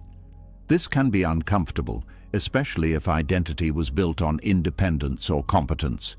But vulnerability reconnects you to others, and to your own humanity. Things going wrong also reveal the limits of willpower. You see that effort alone cannot guarantee results. This understanding softens self-judgment. You stop equating worth with outcomes. This is liberating. Another teaching hidden in breakdown is creativity.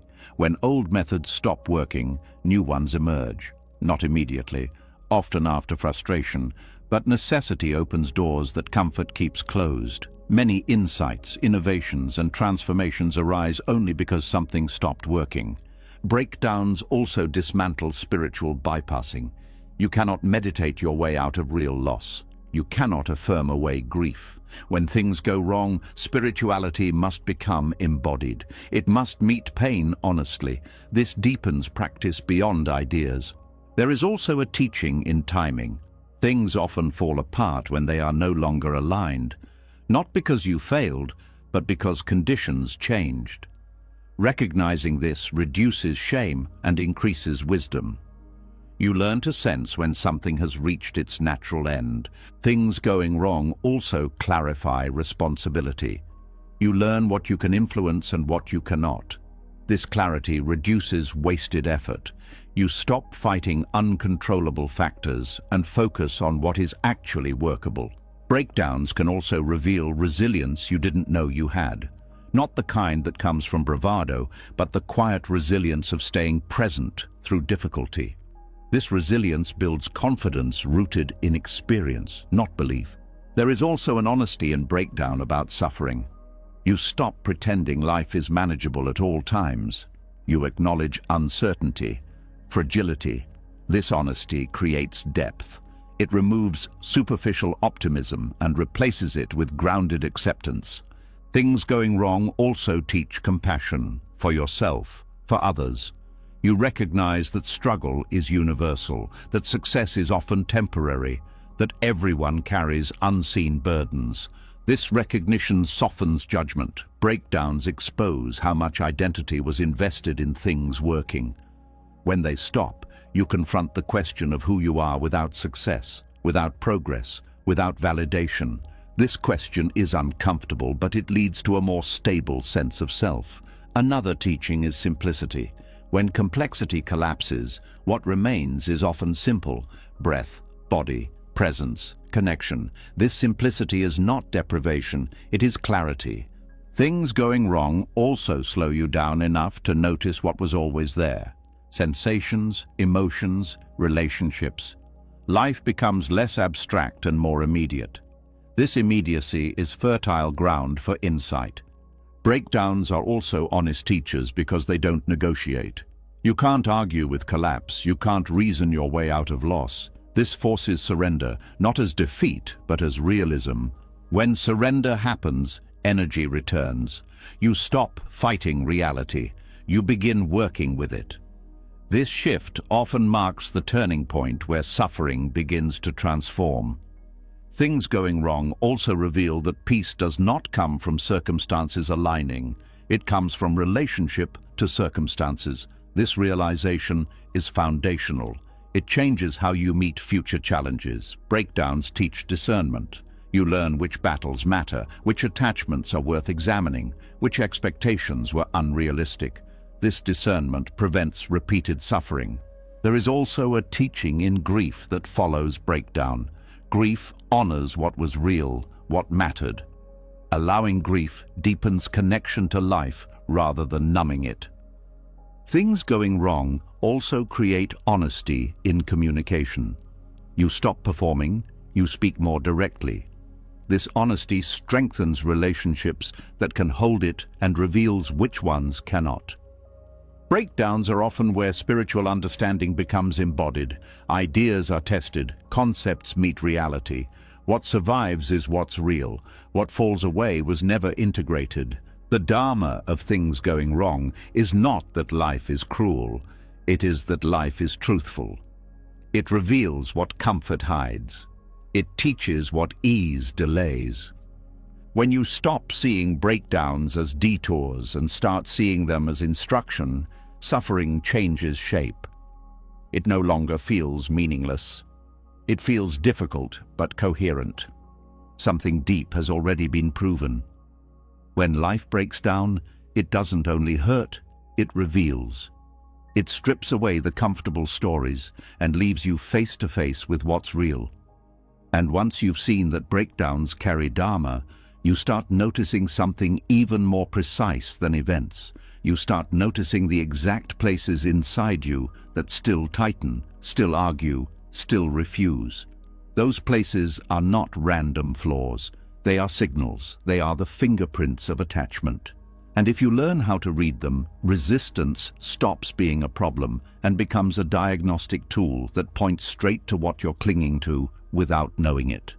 There's a particular kind of discomfort that doesn't come from life itself, but from your need for life to be different. It can be small, a delay, a message left unread, someone disagreeing with you, a plan changing, a body feeling tired, a mood dropping. The mind reacts before you even notice. A tightening, a no, a subtle demand. That reaction is not just emotion, it's attachment revealing itself. Resistance is the body language of clinging. Most people think attachment means wanting nice things or loving someone too much. But in Buddhist teaching, attachment is deeper. It's the inner grip that says, I need this to be a certain way for me to be okay. It's the demand hidden inside preference. It's dependence disguised as desire. It's the belief that peace must be earned through controlling the world. Resistance shows you where that belief lives. If you want to know what you're attached to, don't look at what you say you value. Look at what you can't accept.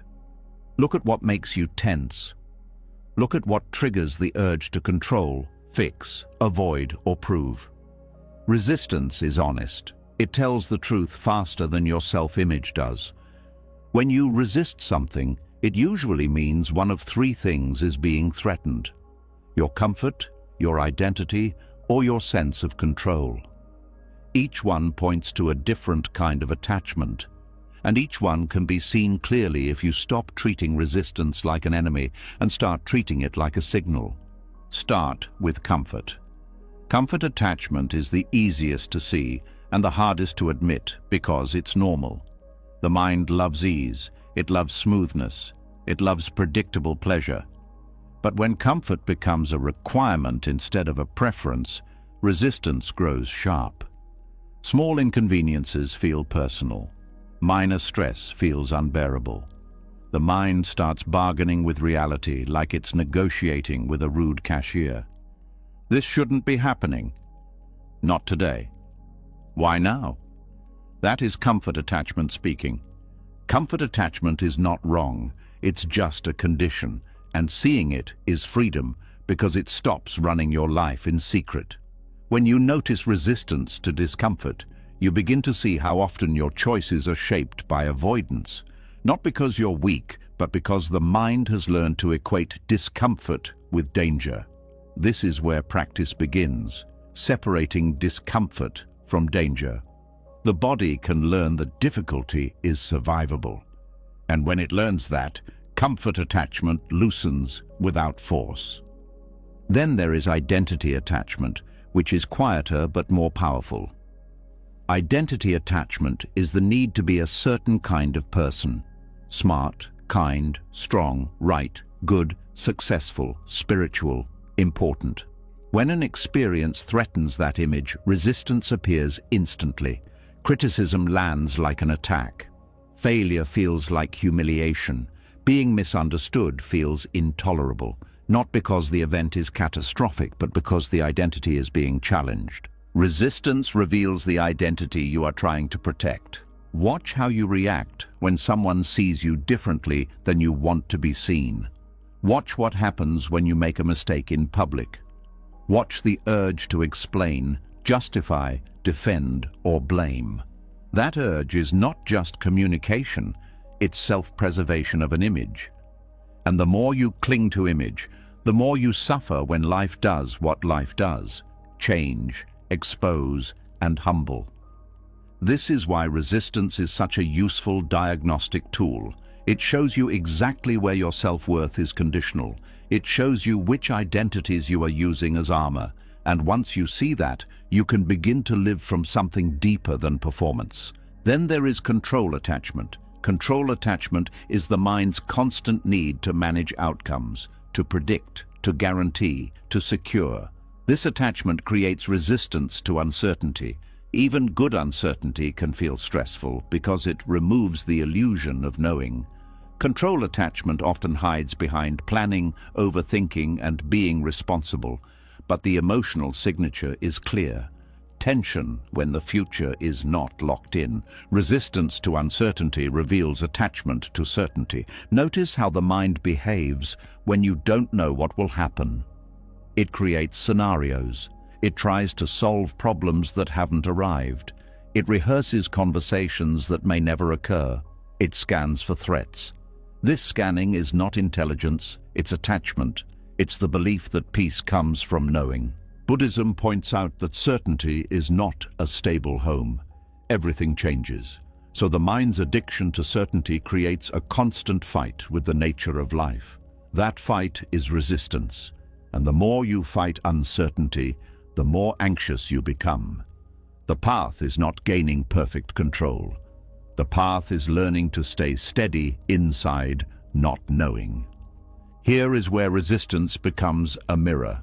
It reflects your hidden contract with life. The contract says, "I will be okay if life obeys." But life doesn't sign that contract. Life moves.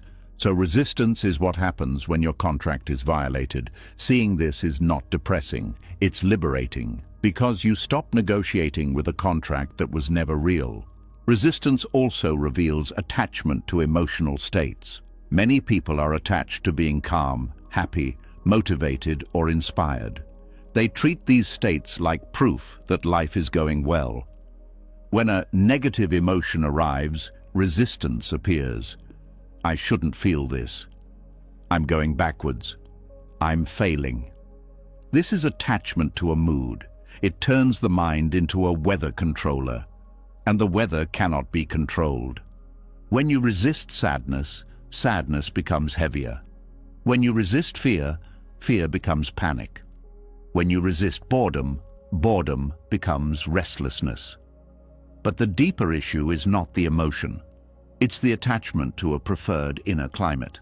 That attachment creates self-judgment every time the mind changes, and the mind always changes. Resistance reveals what you demand from yourself emotionally. This is an important diagnostic.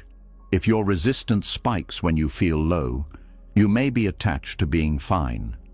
If your resistance spikes when you feel vulnerable, you may be attached to appearing strong. If your resistance spikes when you feel anger, you may be attached to being good. Each one points to a belief that certain emotions are not allowed. That belief fragments the mind and multiplies suffering. Another form of attachment revealed by resistance is attachment to other people's behavior.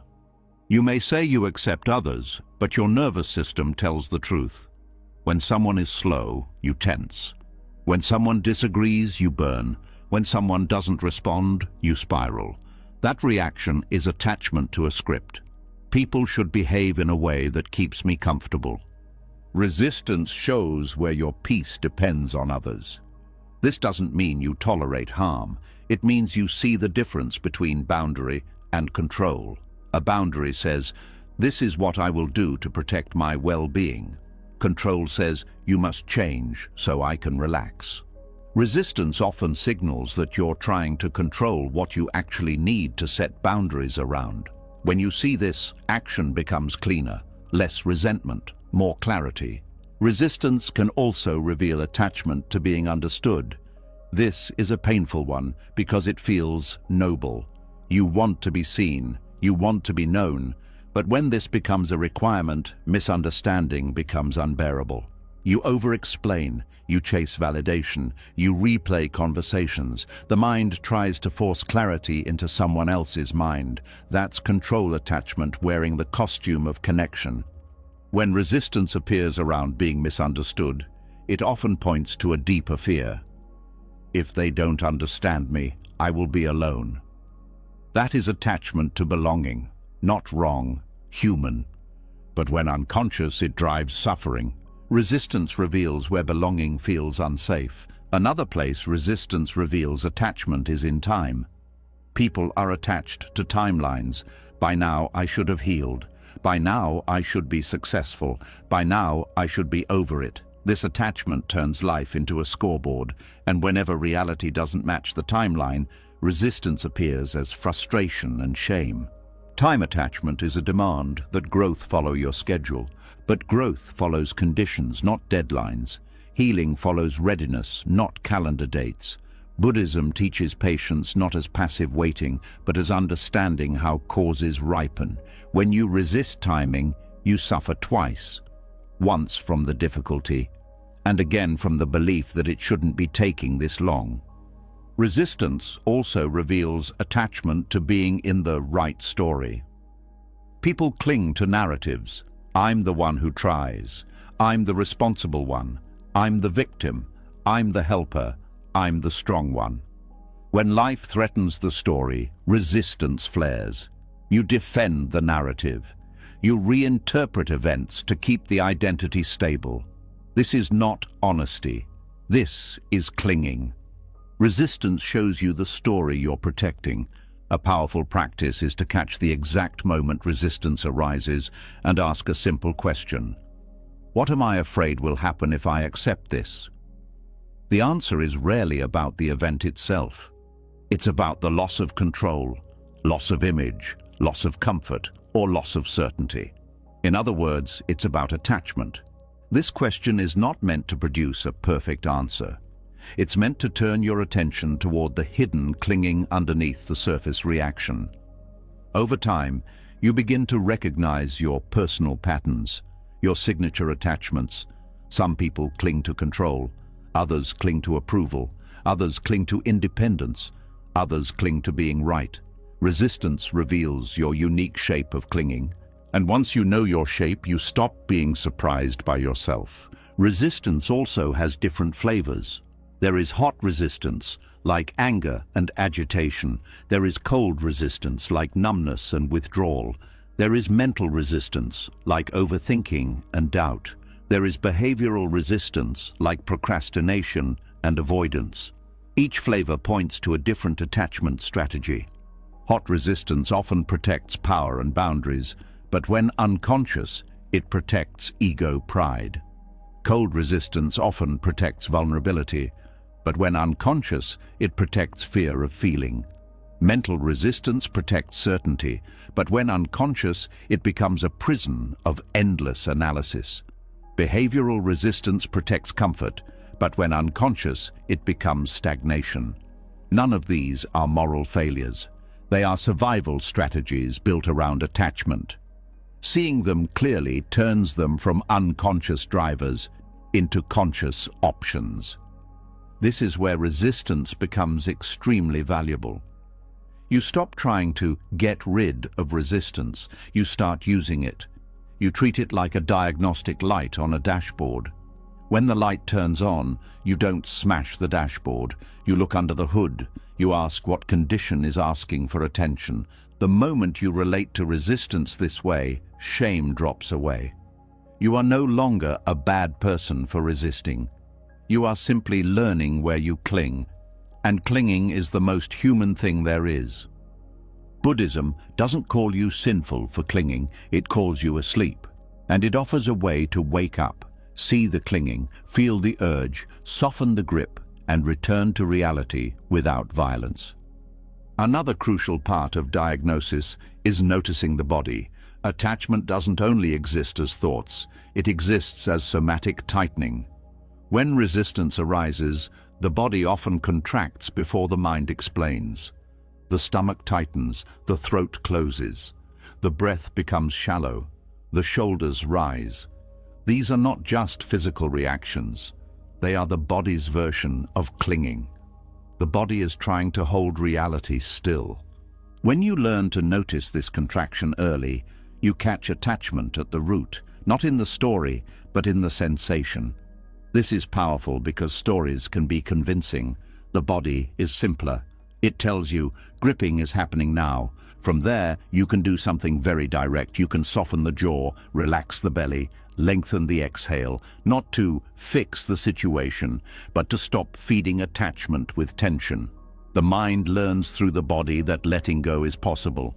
Resistance also reveals attachment through language. Listen to your inner phrases. I need, I can't. They should. This must. I always. It will never. These absolute statements are often attachment speaking. They create a narrow world. They demand certainty. They freeze reality into fixed conclusions. When you notice these phrases, you notice clinging in real time. A clean diagnostic is this. Whenever you feel the word must inside you, attachment is nearby. The goal is not to remove desire or preference. Buddhism doesn't ask you to become lifeless. It asks you to see the difference between preference and dependence. Preference says, I would like this, but I can meet reality. Dependence says, I need this, or I cannot be okay. Resistance reveals dependence. That's why it's so valuable. As you become skilled at reading resistance, you begin to change automatically. Not through force, but through clarity.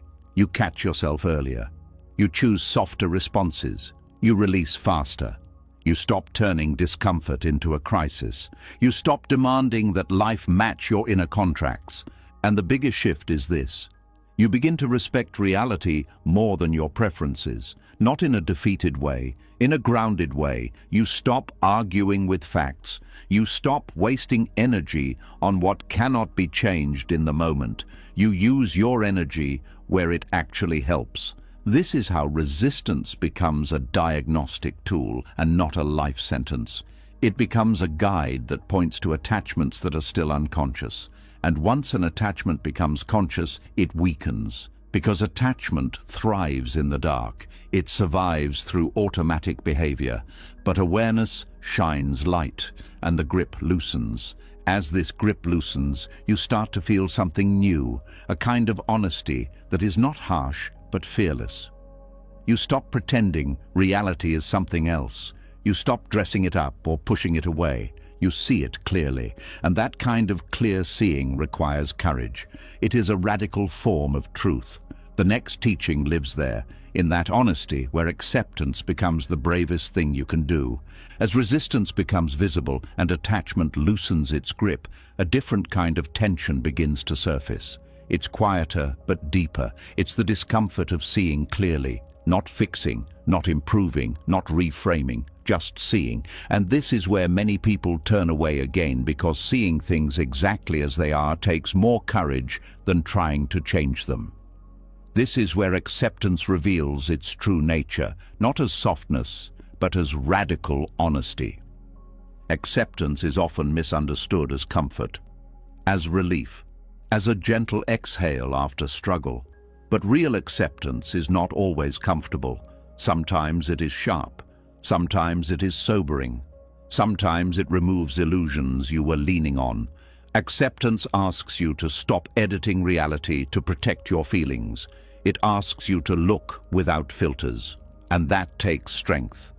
Changing things can feel empowering. You act, you plan, you try. There is movement, there is hope, but acceptance asks for something different. It asks you to pause the movement long enough to see what is actually happening. Not what you want to believe is happening, not what you hope will happen next, what is happening now. This is why acceptance is an act of honesty. And honesty can be destabilizing. The mind is very skilled at negotiation. It reframes, it rationalizes, it justifies, it tells partial truths that feel easier to live with. It's not that bad. This will pass. I'm fine. These statements are not always lies, but they are often incomplete. Acceptance asks for completeness. It asks you to acknowledge the full picture, including the parts that make you uncomfortable. Radical honesty begins when you stop lying to yourself about what hurts. This doesn't mean exaggerating pain. It means naming it accurately, saying this is painful, saying I'm scared, saying I'm lonely, saying I don't know. These are not weak statements, they are truthful ones, and truth stabilizes the mind more than false positivity ever could. Acceptance is radical because it removes excuses. When you see things clearly, you can no longer hide behind confusion. You can no longer pretend you don't know what you know. This clarity can feel heavy at first because it brings responsibility, not blame, responsibility. Seeing that a relationship is unhealthy hurts more than pretending it's fine. Seeing that you are burned out hurts more than staying busy. Seeing that you are avoiding grief hurts more than distracting yourself. But once you see these things, you are no longer trapped by them. You are informed. This is why acceptance is not passive. It is active perception. Most people try to change their feelings before understanding them. They want relief before truth. Acceptance reverses that order. It says, let's be honest first. And honesty often brings discomfort before relief. There is also courage required to accept limitations. Physical limits, emotional limits, situational limits. The mind prefers limitless potential. It resists the idea that some things cannot be changed right now. Acceptance acknowledges limits without collapsing into despair. It says, this is the current boundary. And from that boundary, realistic action becomes possible. Denial creates false hope. Acceptance creates grounded hope. Radical honesty also applies to desire. Accepting what you want can be uncomfortable, especially if it conflicts with your self-image. You may want rest, but identify as productive. You may want connection, but identify as independent. You may want change, but fear disruption. Acceptance asks you to admit desire without shame. This admission is freeing. When you deny desire, it controls you unconsciously. When you accept desire, you can relate to it wisely. Acceptance also requires honesty about emotions that don't fit your narrative. Anger when you think you should be kind. Envy when you think you should be content. Boredom when you think you should be grateful. These emotions don't disappear because they are inconvenient. Acceptance allows them to exist without turning them into identity. This honesty prevents self-deception. You stop pretending to be calmer than you are, more healed than you are, more evolved than you are. And paradoxically, this honesty accelerates growth. Another form of radical honesty is acknowledging impermanence, accepting that things you love will change, that roles will end, that certainty is temporary. The mind resists this truth because it threatens stability. But resisting impermanence doesn't make life safer, it makes loss more painful. Acceptance doesn't eliminate grief, it prepares you for it. There is also honesty in seeing patterns without self-judgment. You notice how you react, how you avoid, how you cling, without calling yourself broken. This neutral observation is radical because the mind is addicted to moralizing. Acceptance observes without condemnation. Condemnation feels like accountability, but it's actually avoidance. It avoids seeing clearly by collapsing into shame. Acceptance stays upright. It looks directly. Radical honesty also means accepting ambiguity. Not everything has a clear explanation. Not every feeling has a neat origin. Not every problem has an immediate solution. The mind wants closure. Acceptance allows openness. This openness reduces pressure. When you stop forcing meaning, meaning emerges naturally. Acceptance requires courage because it removes the fantasy of control. You see what you can influence and what you cannot. This clarity can feel humbling, but humility is stabilizing. You stop overreaching. You stop blaming yourself for outcomes beyond your control. There is honesty in acknowledging effort without guaranteeing results. You can do your best and still fail. Acceptance allows you to hold this truth without collapse. You stop equating worth with success. Radical honesty also applies to healing, accepting that healing is uneven, that progress is not linear, that old patterns can resurface. This honesty prevents despair. You stop demanding perfection from yourself. When you accept your current stage, you work with it instead of against it. Acceptance is also honest about fear. Instead of pretending you're brave, you admit fear and act anyway when needed. Courage is not the absence of fear, it is honesty about fear. There is honesty in accepting that some relationships will not change, some people will not understand you, some conversations will not resolve. Acceptance allows you to stop chasing closure that isn't available. This saves enormous energy. Radical honesty also includes accepting joy when it arises, without suspicion. Some people resist joy because it feels fragile. Acceptance allows joy to be experienced fully, without clinging. Acceptance is not neutral, it is intimate. It brings you closer to experience, closer to sensation, closer to truth. This closeness can feel intense, but it is also grounding. One of the deepest forms of honesty is accepting that you don't always know what's best. The ego resists this, it wants certainty. Acceptance allows learning. You become receptive. Acceptance also reveals where you've been pretending for approval, living according to expectations, suppressing parts of yourself to fit. Seeing this clearly can hurt, but it also opens the door to authenticity. Radical honesty asks you to see your life as it is, not as a project to fix, but as a reality to understand. From understanding, change becomes intelligent. When you stop arguing with reality, you hear it. And reality is always giving information. Acceptance is the willingness to receive that information without distortion. This honesty creates a solid foundation. You stop building your life on wishful thinking. You build it on what's real. This doesn't make life smaller, it makes it workable. Acceptance also requires honesty about timing. Some changes are not ready. Forcing them creates harm. Acceptance waits without giving up. Radical honesty is also gentle.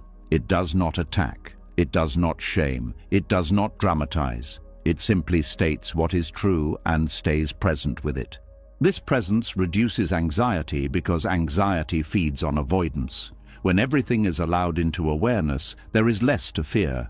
Acceptance as honesty also dissolves self-betrayal. You stop saying yes when you mean no. You stop ignoring your body. You stop overriding intuition. This alignment creates integrity. Integrity brings peace, not because life is perfect, but because you are no longer divided against yourself. Seeing things exactly as they are is difficult because it removes the comfort of illusion. But illusion always costs more in the long run. Acceptance pays up front, and the reward is clarity. When you begin to see clearly and stop lying to yourself, there is often a surprising moment of frustration. You've accepted what is, you've faced the truth, you've stopped running, and yet some things still don't change. The same patterns return, the same reactions appear, the same situations repeat themselves in new forms. This is usually the point where people feel discouraged and quietly conclude that acceptance doesn't work. But this moment is not a failure, it is a deeper invitation. Because what refuses to change is not blocking you, it is teaching you something you have not yet seen. Not all wisdom speaks loudly. Some of it is persistent, some of it repeats itself until you stop trying to move past it and start listening to it. Repeated patterns are not mistakes in your growth. They are signals that the lesson is not where you think it is. The mind often assumes that growth means change on the surface, new behavior, new outcomes, new circumstances. But Buddhism points to something subtler. Sometimes transformation is not about replacing a pattern, but about understanding why it exists. When understanding is incomplete, the pattern remains, not to punish you, but to stay visible. When something refuses to change, it usually means one of three things. Either the pattern is protecting you in a way you haven't acknowledged, or the lesson is deeper than behavior, or the conditions for change are not yet complete. All three require patience, not force. One of the most common misunderstandings is trying to eliminate a pattern instead of learning from it. You may want anxiety to disappear, but anxiety might be showing you how much you rely on certainty. You may want a relationship pattern to stop repeating, but it may be revealing how you abandon yourself to maintain connection. You may want self-doubt to end, but it may be pointing to how your worth is tied to performance. Until these insights are fully embodied, the pattern stays.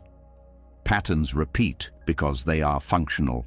Even painful ones serve a purpose. They regulate emotions. They maintain identity. They preserve a sense of safety. The mind does not let go of what it believes is keeping you alive. So when a pattern persists, it's worth asking, what is this protecting me from? This question shifts the tone from frustration to curiosity. Often, repeated patterns are built around early conditioning, ways you learn to survive emotionally, ways you learn to stay connected, ways you learn to avoid harm. These strategies worked once. They may no longer be needed, but the nervous system doesn't update automatically. It updates through felt safety, not logic. This is why insight alone doesn't always create change. You can understand a pattern intellectually and still feel pulled by it emotionally. The body has its own timeline. Repetition gives the body time to learn something new. What refuses to change also reveals where acceptance is still partial. You may accept a situation mentally, but still resist it emotionally. You may accept pain, but still demand resolution. You may accept uncertainty, but still seek control in subtle ways. The pattern continues because some layer of resistance remains unnoticed. This doesn't mean you're doing something wrong, it means awareness is still unfolding. There is also wisdom in recognizing that not everything is meant to change quickly. Some patterns dissolve slowly, like ice melting. If you try to rush that process, you create more tension. Tension reinforces the pattern. Patience allows it to soften. Repeated patterns also show you what you are identified with. If a behavior keeps returning, it may be tied to how you see yourself. Letting go of the behavior would mean letting go of an identity. That loss can feel frightening, even if the identity causes suffering. For example, someone who identifies as the caretaker may repeatedly attract situations where they are needed, even when exhausted, even when resentful. The pattern persists not because they enjoy suffering, but because the identity feels meaningful. Until that meaning is examined, the pattern remains. Another person may repeatedly sabotage opportunities, not because they don't want success, but because success threatens belonging or safety. The pattern protects something deeper than comfort. When you stop judging the pattern and start listening to it, its intelligence becomes clearer. There is also a lesson in how you respond to the repetition. Do you become impatient? Do you shame yourself? Do you give up? These responses add a second layer of suffering. The original pattern may be neutral. Your reaction to it determines how painful it feels. Buddhism teaches that suffering is not just about what happens, but about how the mind meets what happens. Repeated patterns test this teaching. They ask whether you can stay present without demanding progress. Progress is often quieter than you expect. Sometimes the pattern doesn't change, but your relationship to it does. You notice it sooner, you react less intensely, you recover faster. These are not small shifts. They are signs of integration, but the mind often dismisses them because it is looking for dramatic transformation. What refuses to change may also be showing you where compassion is needed, toward yourself, toward your history, toward the parts of you that learn to cope in difficult conditions. Forcing change without compassion recreates inner violence. Compassion creates safety. Safety allows release. There is also wisdom in recognizing when effort is the wrong tool. Some patterns persist because you are trying to fix them instead of understanding them. Effort can harden resistance. Understanding softens it. When transformation feels blocked, it's often because the mind is trying to control the outcome instead of meeting the process. Life does not respond to force in these areas. It responds to presence. Repeated patterns also teach humility. They remind you that growth is not a straight line, that insight doesn't make you immune to conditioning, that being aware doesn't mean being finished. This humility is stabilizing. It prevents spiritual arrogance and self-judgment alike. Some patterns persist because they are not yours alone. They belong to family systems, cultural conditioning, collective trauma. You may be carrying something larger than your personal story. Seeing this reduces self-blame and opens space for wiser engagement. What refuses to change can also be pointing to an unmet need. A need for rest, for safety, for expression, for connection. Until the need is acknowledged and addressed, the pattern remains as a signal. For example, procrastination may not be laziness. It may be exhaustion. Avoidance may not be fear. It may be overwhelm. Numbness may not be indifference. It may be overload. When you meet the underlying need, the pattern loosens without struggle. Repeated patterns also reveal where you are ahead of yourself. Wanting transformation faster than integration can happen. Wanting closure before understanding. Wanting peace before truth. This impatience is human, but it adds pressure. Pressure delays learning. The silent wisdom of repetition asks you to slow down. There is also teaching in the exact form the pattern takes. When does it appear? With whom? Under what conditions? At what emotional temperature? These details are not random, they are data. They show the pattern's function. Buddhist practice encourages careful observation without interference. Not to analyze endlessly, but to see clearly. When you observe a pattern without trying to change it, it often changes on its own. Not because you controlled it, but because awareness reorganized it. Sometimes what refuses to change is not meant to change at all. Some limitations are part of being human. Sensitivity, vulnerability, aging, loss. These are not problems to solve. They are realities to relate to wisely. Trying to change them creates suffering. Accepting them creates depth. Distinguishing between what can change and what must be accepted is a form of wisdom. Repeated frustration often comes from trying to change what requires acceptance or accepting what requires action. Patterns help clarify this distinction. There is also wisdom in recognizing when you are trying to transform to escape discomfort rather than to understand life. Transformation driven by avoidance creates new patterns. Transformation driven by insight creates freedom. What refuses to change often holds the key to your deepest attachment. The thing you want to be done with the most is often the thing asking for the most honesty.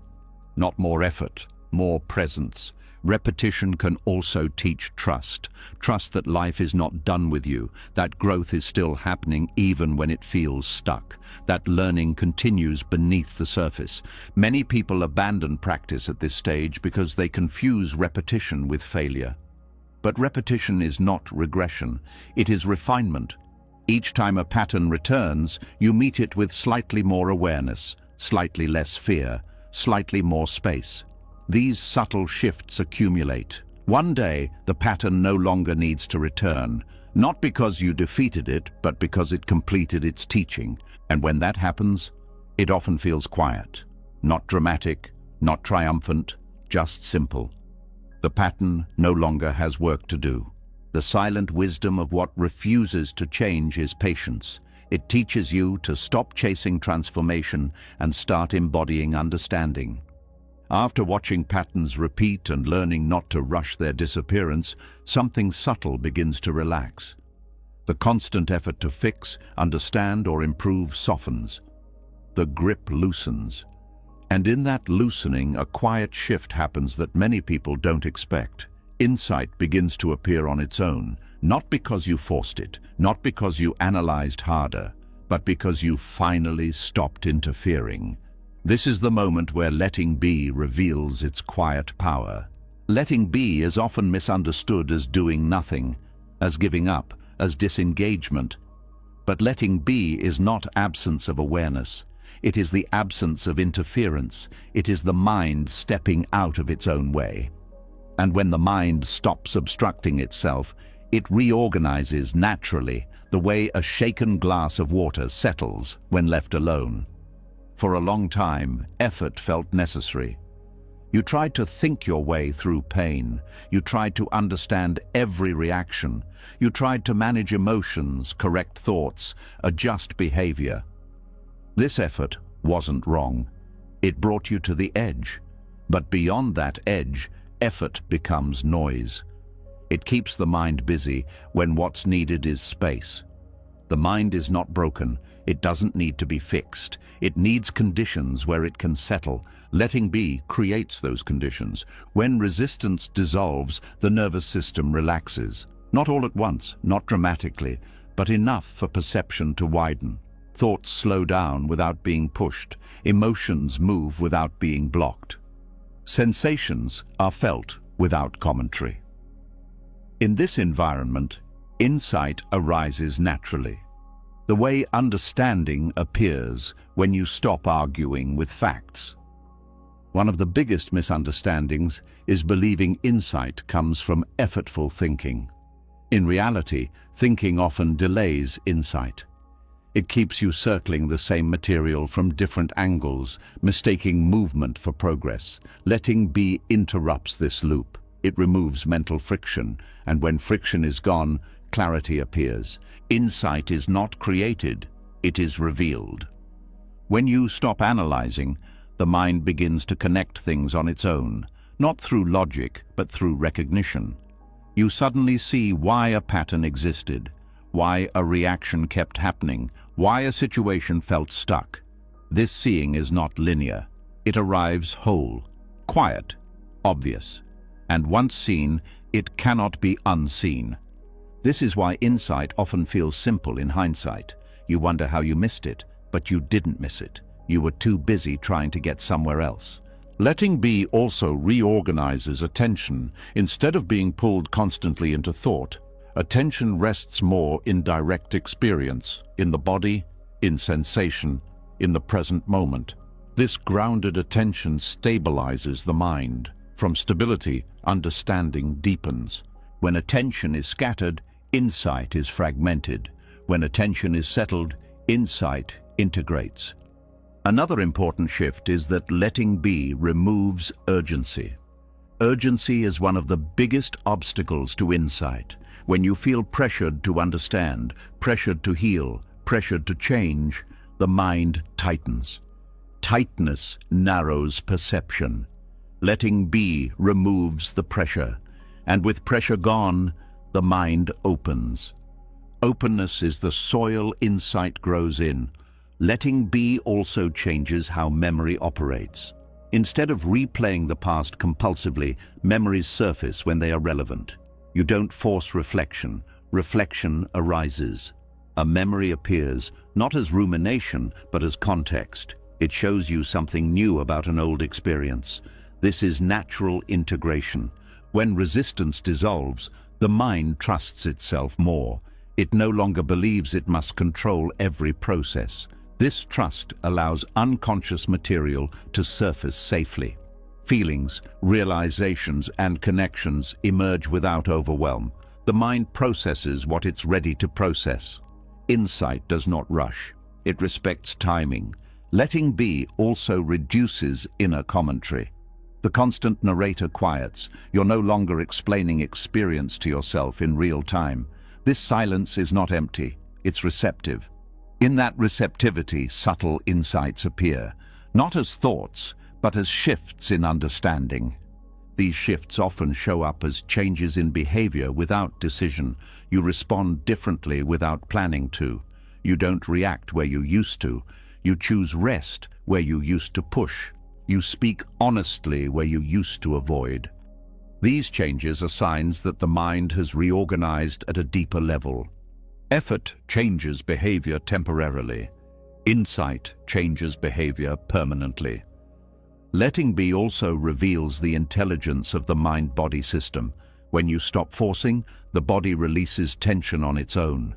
Breathing deepens naturally. Posture adjusts. Energy flows more evenly. These physical shifts support mental clarity.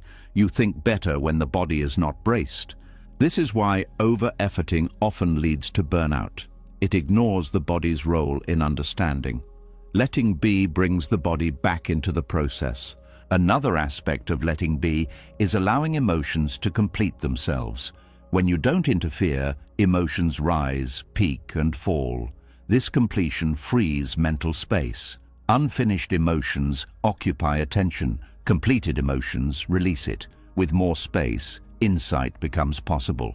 Letting be also dismantles the belief that you must constantly work on yourself. This belief creates endless dissatisfaction. There is always something to improve, something to fix, something to transcend. Letting be introduces a radical alternative, allowing yourself to be exactly where you are without conditions. This allowance does not freeze growth. It accelerates it. When you stop demanding change, change happens organically. The mind no longer rebels against pressure. It cooperates with reality. This cooperation allows learning to integrate. Insight also arises because letting be reduces fear. Fear constricts awareness. When fear softens, awareness expands. Expanded awareness sees connections fear could not tolerate. For example, you may suddenly understand that a fear you've carried was never about the present situation. It was about an old wound. This understanding doesn't come from analysis. It comes from safety. When the nervous system feels safe enough, it allows truth to surface. Letting be creates safety. Another reorganization happens in values. When you stop forcing outcomes, you become clearer about what truly matters. Not what looks good, not what you thought you wanted, but what actually nourishes you. This clarity changes decisions without effort. Letting be also reveals the difference between control and influence. You see what you can affect and what you cannot. This distinction reduces frustration. You stop wasting energy on the impossible. You focus on what's workable. Insight is often about subtraction, not addition. Letting be removes false assumptions, false urgency, false responsibility. What remains is simpler and more accurate. Letting be also breaks the habit of self-surveillance. You stop watching yourself constantly. This reduces performance anxiety. You become more authentic. Authenticity creates coherence. Coherence supports clarity. Another important change is how the mind relates to not knowing. Instead of rushing to answers, you become comfortable with open questions. This comfort allows deeper answers to emerge over time. Not forced answers, real ones. Insight often comes after you stop looking for it. Letting be also shifts how you listen to yourself, to others. You hear more, you interrupt less, you respond instead of react. This listening reveals information you missed before. When resistance dissolves, the mind becomes less defensive. Defensiveness blocks learning. Openness invites it. Another reorganization occurs in identity. You stop trying to be someone specific. The need to define yourself relaxes. Without rigid identity, experience flows more freely. You're not constantly checking whether something fits your story. This freedom allows new perspectives.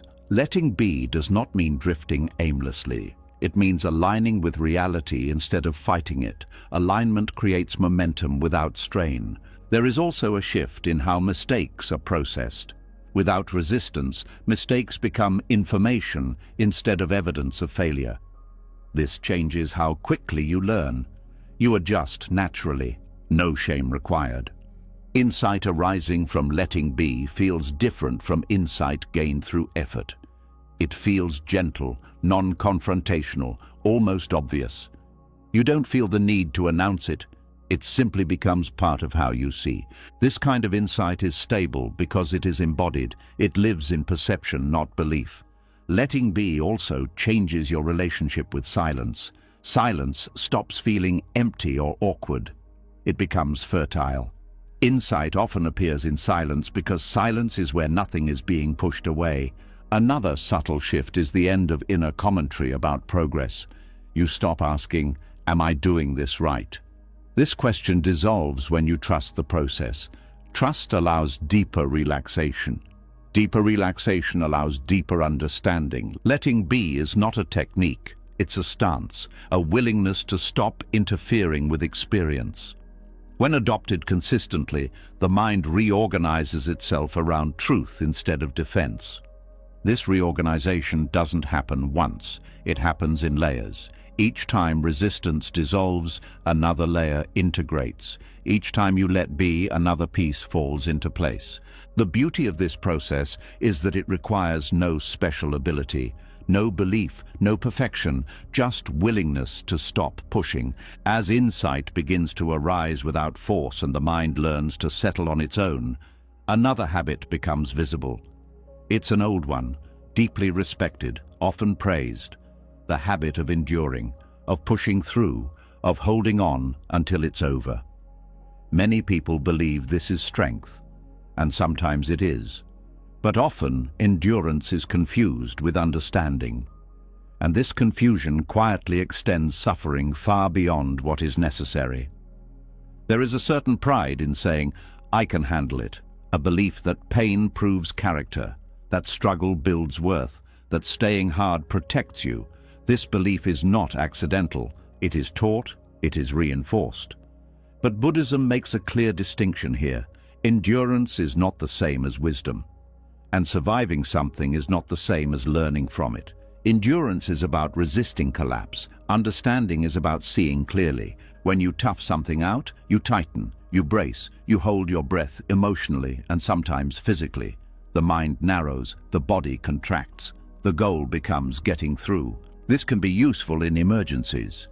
But when endurance becomes the default response to inner difficulty, it turns into quiet violence against yourself. Endurance says, "I will not break." Understanding asks, "What is happening?" Endurance ignores signals. Understanding listens to them. When you endure pain without awareness, you suppress information. You push past discomfort without learning what it's trying to show you. The pain may eventually pass, but the lesson doesn't land. So the same pain returns later, in a different form. This is why people say they've been strong their whole lives, but still feel exhausted. They survived, but they didn't integrate. Understanding shortens suffering because it completes the process. Endurance keeps you in time, waiting for the pain to end. Understanding brings you into the present, meeting pain as it is. Pain is always happening now. Suffering is created when the mind lives ahead of itself, counting how long it has lasted or how long it might continue. When you endure, you live in anticipation. When you understand, you live in contact. Endurance also creates identity. I am someone who can handle pain. This identity can become a trap. It discourages rest. It discourages asking for help. It discourages vulnerability. Over time, it isolates you from yourself and others. Understanding dissolves this identity. It replaces it with responsiveness. Understanding does not mean weakness, it means precision. There is also a difference in how the body responds. Endurance keeps the nervous system in a low-level fight-or-flight state. Even when you're calm on the surface, the body is braced. Muscles stay tight, breathing stays shallow. Over time, this creates chronic tension and fatigue. Understanding allows the body to soften. Softening does not mean collapsing. It means releasing unnecessary effort. This release frees energy for healing and insight. Another difference lies in how emotions are processed. Endurance suppresses emotion. It tells fear, grief, or anger to wait. Understanding invites emotion into awareness without judgment. This invitation allows emotion to move and complete itself. Suppressed emotion lingers. Understood emotion passes. Endurance often delays grief. Understanding allows grief to be felt. Delayed grief doesn't disappear. It shows up later as numbness, irritability, or despair. Allowing grief shortens its lifespan. Understanding also changes how memory is stored. Endured pain becomes trauma. Understood pain becomes experience. Trauma is pain that was not integrated. Experience is pain that was met with awareness. This is why two people can go through similar events and be shaped very differently. One endures and carries the weight for years. The other understands and carries wisdom instead. Endurance focuses on control. Understanding focuses on relationship. You cannot control pain away, but you can relate to it wisely. Relationship transforms experience. Control intensifies conflict. Endurance also tends to ignore boundaries. You push past limits because stopping feels like failure. Understanding respects limits. It knows when rest is needed, when action is needed, when support is needed. This respect prevents burnout. Another key difference is how each responds to repetition. When the same issue returns, endurance feels defeated. Why am I still dealing with this? Understanding becomes curious. What hasn't been seen yet? This curiosity opens new layers of insight. Endurance often relies on willpower. Willpower is finite. It runs out. Understanding relies on awareness. Awareness does not deplete, it expands. Endurance also hardens perception. You become less sensitive because sensitivity feels dangerous. Understanding increases sensitivity without overwhelm. You become more attuned, not more fragile. Understanding also reduces fear of pain. Not because pain disappears, but because you trust your ability to meet it.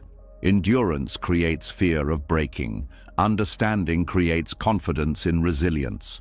Another difference is in how each handles uncertainty. Endurance demands certainty. Just tell me when this will end. Understanding tolerates uncertainty. It stays present without guarantees. This tolerance reduces anxiety. Endurance often comes with self-judgment. I should be stronger. Others have it worse.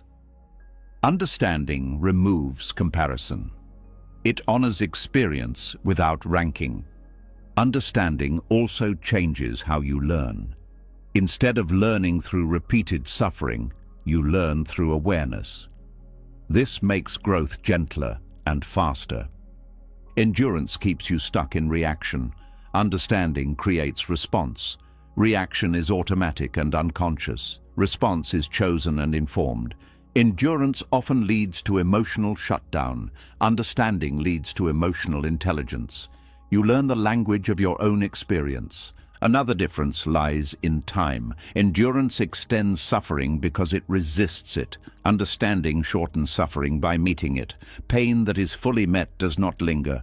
Endurance builds walls. Understanding builds bridges. Bridges between body and mind, between emotion and insight, between pain and meaning. Understanding also allows humor to return. Not forced positivity, but lightness that comes from perspective. Endurance is heavy. Understanding has space. Endurance often isolates. Understanding connects. You feel less alone because you recognize your experience as human, not personal failure. Understanding also reshapes motivation. You stop pushing yourself to prove worth. You act from care instead of pressure. There is also a moral dimension. Endurance can become self-righteous. I suffered, so others should too. Understanding breeds compassion. You don't wish unnecessary pain on anyone. Endurance can coexist with denial. Understanding cannot. It requires honesty. Understanding also brings forgiveness, not as an idea, but as a natural release when resentment is seen clearly. Endurance often leads to delayed collapse. Understanding prevents collapse by addressing strain early. Another subtle difference is how silence is experienced. Endurance fills silence with tension. Understanding allows silence to be restful. Understanding also sharpens discernment. You learn when to stay and when to leave, when to speak and when to be quiet. Endurance keeps you stuck in extremes. Understanding does not mean you never endure. There are moments where endurance is necessary, but endurance without understanding is incomplete. It must be followed by reflection, feeling, and integration. When endurance becomes your identity, suffering becomes your companion. When understanding becomes your practice, suffering becomes your teacher. This is why mindful acceptance shortens suffering. It doesn't resist pain. It doesn't dramatize it. It meets it fully. And what is fully met does not need to repeat. Understanding also creates dignity. You don't minimize your experience. You don't exaggerate it. You honor it. As the difference between endurance and understanding becomes clear, another truth quietly steps forward. Much of what you have been resisting was never about the pain itself. It was about what the pain pointed to: change, loss, uncertainty, the slow, undeniable movement of life. This is where resistance reveals its deepest root. Beneath anger, beneath fear, beneath control, there is a refusal to face impermanence, and that refusal shapes far more suffering than we realize. There is something deeply unsettling about things not staying the same. Even when change is gentle, it carries a quiet threat. It reminds you that nothing you hold is guaranteed. Not relationships, not health, not identity, not even this moment. Resistance often begins right here, not because the present is unbearable, but because it is unstable. Impermanence is not an abstract idea. It is felt in the body, in the tightening when something shifts, in the sadness when something fades, in the anxiety when the future feels open. Resistance is the mind's attempt to freeze what is moving, to hold what is already slipping. The present moment is always changing. Even as you notice it, it is already different. This constant movement is subtle, but the nervous system senses it. And when the nervous system has learned to equate stability with safety, impermanence feels like danger. Resistance becomes a defense. This is why people resist feelings. Emotions change identity. They move you from one state to another. Joy fades, sadness arrives, fear rises, calm dissolves. The mind resists these shifts because each one reminds it that nothing lasts. Resistance tries to lock in preferred states and push away unwanted ones, but both actions are rooted in the same fear. Fear of impermanence is not dramatic. It shows up quietly, in clinging, in hesitation, in postponing grief, in avoiding endings, in staying in situations that no longer fit. Resistance whispers, if I don't look, maybe it won't change. But change does not wait for permission. Loss is one of the clearest teachers of impermanence. When something or someone leaves, resistance often flares. This shouldn't have happened. It's not fair. I wasn't ready. These reactions are human, but beneath them is a deeper refusal, the refusal to accept that all forms dissolve. Grief hurts because attachment met impermanence directly. Resistance tries to turn grief into something else: distraction, numbness, anger, busyness. But grief is not the enemy. Grief is love encountering change. Resistance to grief is resistance to the truth that love cannot protect against loss. The fear of death is the deepest expression of impermanence. You may not think about death often, but the fear shapes many behaviors. The drive to achieve, to be remembered, to stay busy, to avoid stillness. Resistance to the present moment is often resistance to the reminder that time is moving. When the mind resists the present, it usually jumps into the future or the past, planning, regretting, replaying. These movements feel safer than staying here, where change is undeniable. The present moment has no guarantees. The future feels like it might. Resistance also shows up as clinging to identity. This is who I am. But identity is not stable. It shifts with age, experience, and circumstance. When identity changes, resistance appears. You mourn who you were. You fear who you might become. Acceptance asks you to let identity be fluid. Resistance tries to keep it fixed. Impermanence threatens control. If things change, control weakens. Resistance becomes an attempt to manage outcomes, but outcomes are not stable. The more you try to control change, the more anxious you become. This anxiety is not caused by impermanence, it is caused by fighting it. Buddhism teaches that impermanence is not a flaw in life. It is life. Everything that arises passes. This includes pain. This includes joy. This includes you. When this truth is resisted, suffering multiplies. When it is accepted, life becomes lighter. Resistance often shows up as nostalgia, longing for how things were. This longing can be sweet, but when it becomes a refusal to live now, it creates suffering.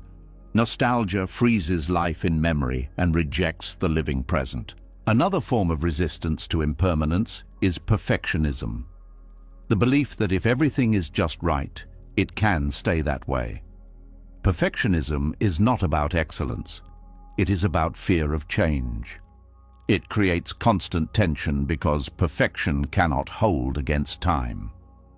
Resistance also appears as urgency, the rush to secure happiness before it disappears, the pressure to achieve before it's too late. This urgency steals presence. It makes life feel like a race against decay. Acceptance removes the race. It allows life to unfold at its own pace. When you resist impermanence, you often resist rest. Rest slows time. It brings awareness back to the body. The body ages. The body changes. Rest makes this visible. Busyness hides it. Resistance chooses busyness. There is also resistance in refusing to grieve small losses, missed opportunities, faded friendships, changing seasons. These losses accumulate when unacknowledged. They create background sadness. Accepting impermanence means allowing yourself to grieve continuously, gently, instead of all at once. Resistance to impermanence also affects how you love. You may hold back, fearing loss, or you may cling, fearing separation. Both are attempts to manage impermanence. True love does not deny change. It exists fully within it. The present moment asks for courage because it offers no permanence. It offers experience, not stability. Resistance says, "Give me certainty first." Acceptance says, "I will meet what is here." When you reject the present moment, you are often rejecting the reminder that this moment will never happen again. That reminder can feel heavy, but it can also be precious. Impermanence gives value to experience. Without it, nothing would matter. Resistance to impermanence also fuels anger. Anger often arises when reality changes without consent. Someone leaves, a plan fails, a body breaks. Anger tries to restore a sense of control. It says, "This should not be happening." Acceptance says, "This is happening." This doesn't mean you don't act. It means you act from clarity, not denial. Another subtle resistance is hope used as escape. Hope can be healthy, but it can also be a way to avoid now. Things will get better.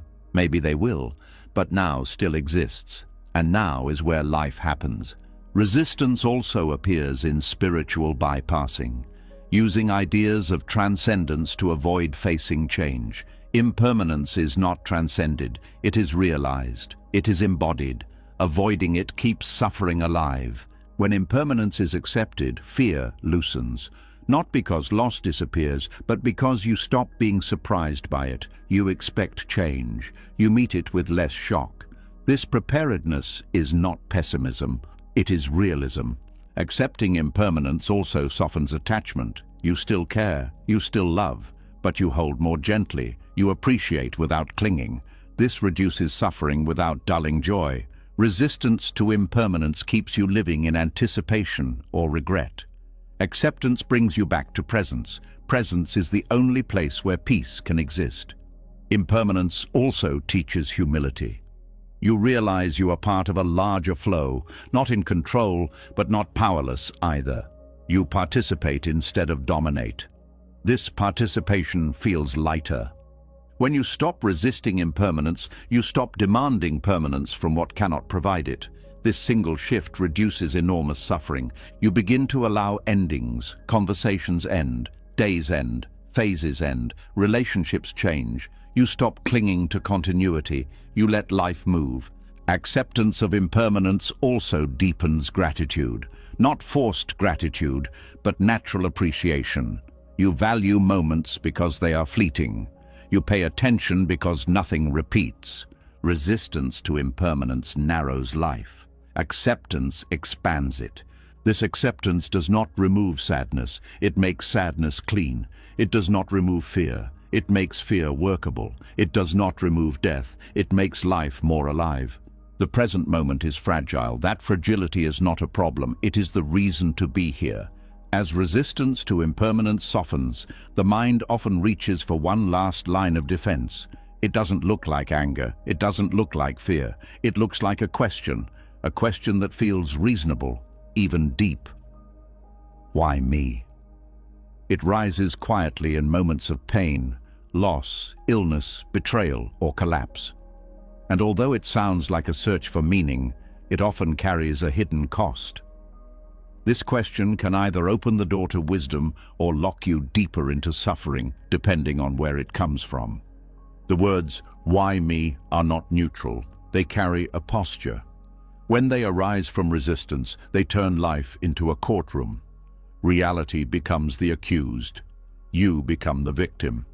And suffering becomes personal, targeted, unfair. This posture feels natural, but it quietly multiplies pain.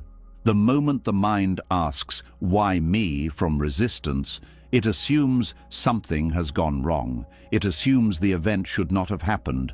It assumes there was an alternative version of reality where you were spared. These assumptions create a split between what is and what you believe should be. That split is where suffering lives. This question often hides a demand. Why me can mean, why wasn't I protected? Why didn't life choose someone else? Why am I being tested? Underneath, there is a belief that suffering should be distributed differently, more fairly, more selectively. This belief may feel justified, but it places you in opposition to reality. When you ask "why me?" from resistance, you are not seeking understanding. You are seeking exemption. And life does not grant exemptions. This doesn't mean suffering is deserved. It means suffering is not personal. It arises from causes and conditions, not moral judgment. When the mind personalizes suffering, it adds a layer of isolation. You feel singled out, alone, unlucky. This isolation deepens pain. The spiritual cost of "why me?" is that it reinforces identity around suffering. You become the one this happened to. The story tightens. The event hardens into narrative. Narrative solidifies identity. Identity keeps the wound alive. This question also freezes the mind in the past. It keeps you looking backward, searching for reasons, assigning blame, replaying scenarios. The present moment is abandoned, and healing cannot happen outside the present. Another cost is loss of humility. Not humility as weakness, but humility as alignment with reality. When you ask, "why me?" there is often an unspoken belief that you should have been spared, that you were somehow above this. That belief creates dissonance when life proves otherwise. Resistance-based questioning also blocks learning. When the mind is busy arguing with what happened, it cannot listen to what the experience is teaching. The lesson is missed. The pain remains unresolved. There is also a subtle moralization in "why me?" It implies that suffering should follow rules, that good behavior should protect you, that effort should guarantee outcomes. When this belief collapses, the mind scrambles for explanation. It asks, "why me?" instead of asking, "what is here?" The mind prefers explanations over acceptance. Explanations feel like control. Acceptance feels like vulnerability, but explanations often fail to satisfy. They circle endlessly. Acceptance settles. This does not mean inquiry is wrong. Buddhism values inquiry deeply, but there is a difference between inquiry that resists reality and inquiry that opens to it. Inquiry from resistance asks, "why did this happen to me?" Inquiry from acceptance asks, "what is happening now?" One looks for blame or meaning in the past. The other looks for understanding in the present. Inquiry from resistance narrows. Inquiry from acceptance widens. When you ask, "why me?" from resistance, the question often leads to comparisons. Others have it easier. Others don't suffer like this. Comparison isolates. It turns suffering into a competition. This adds resentment to pain. Inquiry from acceptance does not compare. It recognizes suffering as universal, different in form, similar in nature. This recognition brings connection instead of isolation. Another cost of resistance-based questioning is spiritual bypassing. You may look for cosmic reasons, lessons assigned by fate, tests from the universe. These ideas can feel comforting, but they often keep you from feeling what is actually happening. They turn pain into abstraction. Acceptance-based inquiry stays grounded. It asks, what am I feeling? Where is this in my body? What does this experience need right now? These questions do not escape pain, they meet it. The question, why me, can also block compassion for yourself. When you believe something shouldn't have happened, you may judge yourself for not handling it better. I should be stronger. I should be over this. This judgment adds another layer of suffering. Acceptance-based inquiry removes this judgment. It allows kindness. This is hard. Anyone would struggle. This kindness does not weaken you. It stabilizes you. There is also a temporal cost. Why me keeps you stuck in the moment of impact. Acceptance-based inquiry moves you into the process of integration. You stop reliving the wound and start digesting it. Resistance-based questioning often seeks certainty, a final answer that will make everything make sense. But life does not offer such answers. The search becomes endless. Acceptance-based inquiry tolerates uncertainty. It does not demand closure before healing. Another hidden cost is the erosion of trust. When you believe life singled you out, you stop trusting existence. You brace for more attacks. This vigilance creates chronic stress. Acceptance-based inquiry rebuilds trust, not by promising safety, but by proving you can meet whatever arises. When inquiry comes from acceptance, it feels different. It is slower, softer. It does not rush to conclusions. It allows silence. In that silence, insight appears naturally. For example, instead of, why did this happen to me, acceptance-based inquiry might sound like, what is this showing me about what matters? Or, what has this revealed about my attachments? Or, how has this changed me? These questions do not argue with reality. They learn from it. Inquiry from acceptance also shifts responsibility. Not responsibility for causing the event, but responsibility for relating to it. You stop asking life to justify itself. You begin to respond wisely. Another difference is emotional tone. Why me from resistance carries bitterness.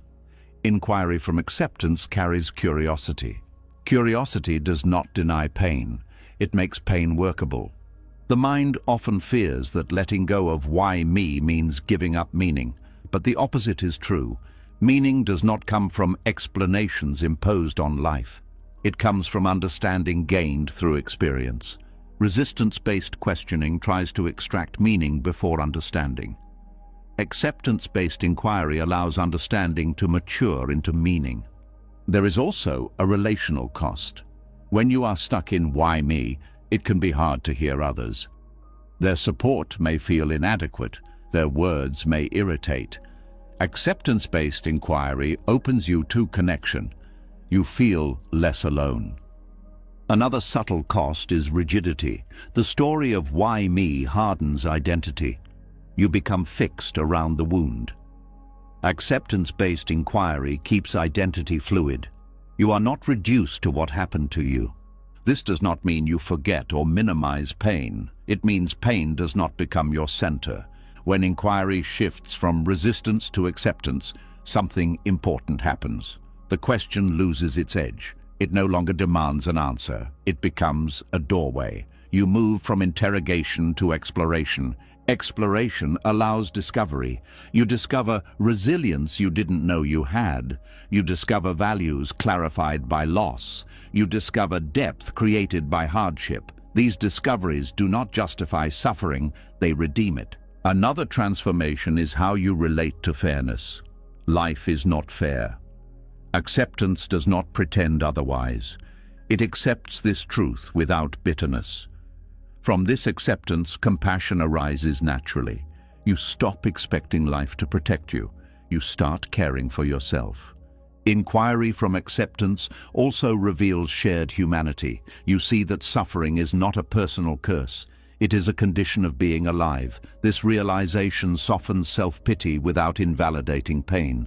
When you stop asking "why me" from resistance, you stop placing yourself at the center of a cosmic narrative.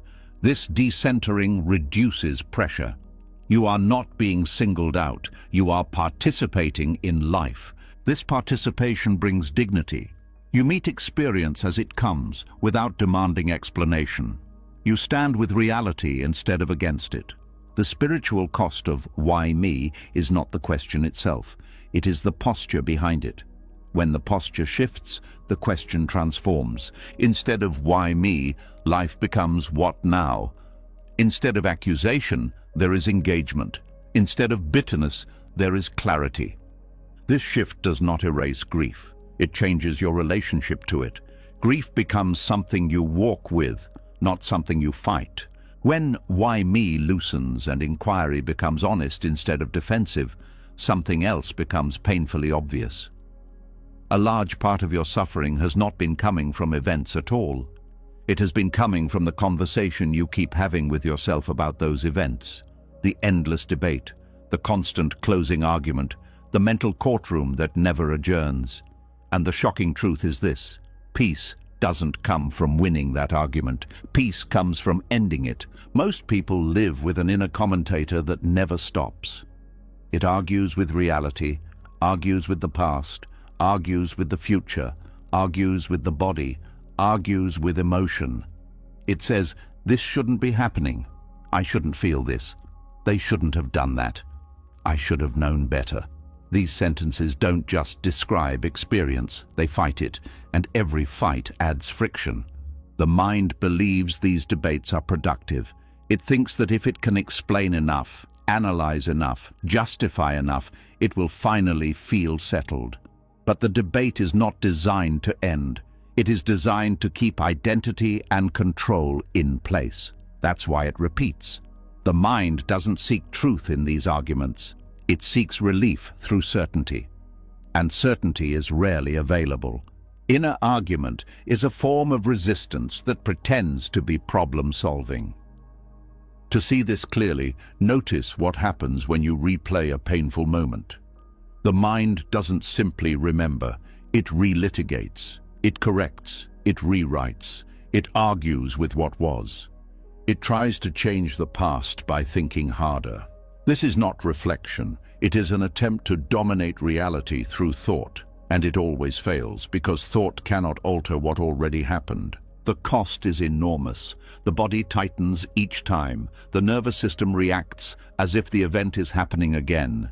You relive, you re-feel, you rehearse. Suffering becomes chronic, not because life keeps hurting you, but because the mind keeps reopening the wound. Peace is not a conclusion. It is the absence of argument. This is where acceptance becomes revolutionary. Acceptance is not a new thought you add to the debate. It is the choice to stop debating. It is the moment you drop the need to be right about your pain, to justify your anger, to prove your worth, to control the narrative. When inner argument ends, something immediate happens. Energy returns. You feel it in the body first. A release, a softening, a longer exhale. The mind becomes quieter, not because you forced it, but because it no longer has fuel. Arguments need fuel. The fuel is resistance. Inner debates often take two forms. One is argument with reality. This shouldn't be happening. The other is argument with self. I shouldn't be like this. Both are violent in their own way. Both reject the present moment. Both create suffering. The mind thinks it must choose the correct side of the argument. Should I blame myself or blame them? Should I be kind to myself or push myself? Should I let go or hold on? These debates feel important, but often they are distractions from a simpler truth. The situation is already here. The feeling is already here. The body is already reacting. The debate changes none of it. Acceptance does not choose a side. It steps out of the ring. Stepping out does not mean you stop caring. It means you stop fighting what is already true. You stop treating reality like a negotiation.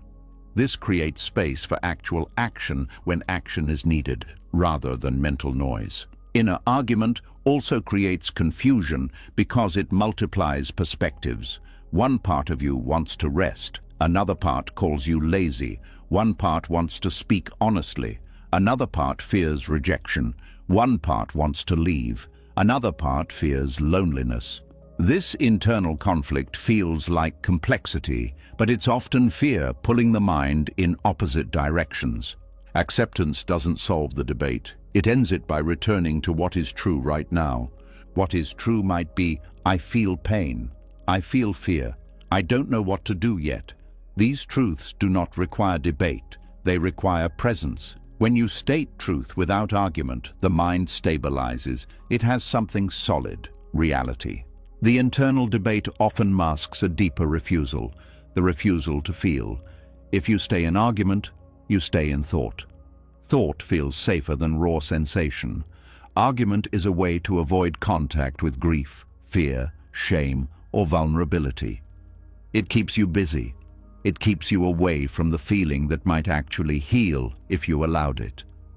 Acceptance ends argument by bringing you back to the body. When you feel the breath, the weight of the body, the texture of emotion, the argument weakens. It cannot survive direct presence for long, because direct presence exposes its futility. You cannot argue with a sensation the same way you argue with a story. Sensation is immediate. It doesn't negotiate. Another reason peace doesn't come from winning internal debates is that the mind can always create a counter-argument. Even if you win, another voice appears. Yes, but still, what if this is endless? The mind is creative. It will always find another angle. Peace is not the victory of one voice over another. It is the silence that comes when you stop feeding the voices. Acceptance does this by removing the need for resolution. Many internal debates are attempts to resolve uncertainty. But some uncertainty cannot be resolved. You cannot know how everything will turn out. You cannot guarantee you won't be hurt again. You cannot make the past perfect. When you accept this, the debate loses its purpose. The mind argues because it wants certainty. Acceptance gives it something better, tolerance for uncertainty. Tolerance is not resignation, it's strength. It's the ability to stay present without needing life to explain itself. There is also the inner argument about meaning. What does this say about me? What does this mean about my life? Am I failing?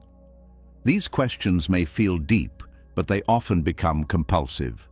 They drag you into identity. Acceptance pulls you out of identity and into experience. Instead of, what does this say about me?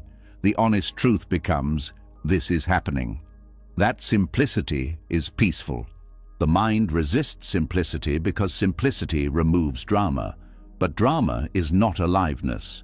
Drama is agitation. When drama fades, you feel quiet. And quiet can feel unfamiliar, even scary, because the nervous system has become accustomed to tension. Acceptance trains you to tolerate quiet. It also trains you to tolerate unfinished stories. Many internal debates exist because you want a clean narrative. You want closure. You want the right explanation. But life is often messy. Stories don't always resolve neatly. Acceptance allows messiness without collapsing. This doesn't mean you never reflect or think. It means thinking is no longer compulsive. It becomes a tool used when needed, not a cage you live inside. One of the most powerful practices is learning to recognize the exact moment an inner argument begins. It often starts with a word like should. I should have. They should. This should. That word is the spark. When you notice it, you can pause and ask, is this a fact or a demand? Most of the time, it's a demand. And demands create conflict. Replacing demands with facts ends arguments. Facts are grounding, demands are agitating. Another way arguments persist is through self-attack. The mind believes self-attack creates improvement, but self-attack creates fear. Fear creates avoidance. Avoidance creates stagnation. Acceptance is more effective than self-attack because it creates safety. In safety, change becomes possible. Inner argument also steals intimacy. When you're in debate, you're not fully present with others. You're half in your head, half rehearsing, half defending. Acceptance returns you to the moment, making relationships more real. Acceptance ends argument not by suppressing thought, but by refusing to participate in pointless conflict.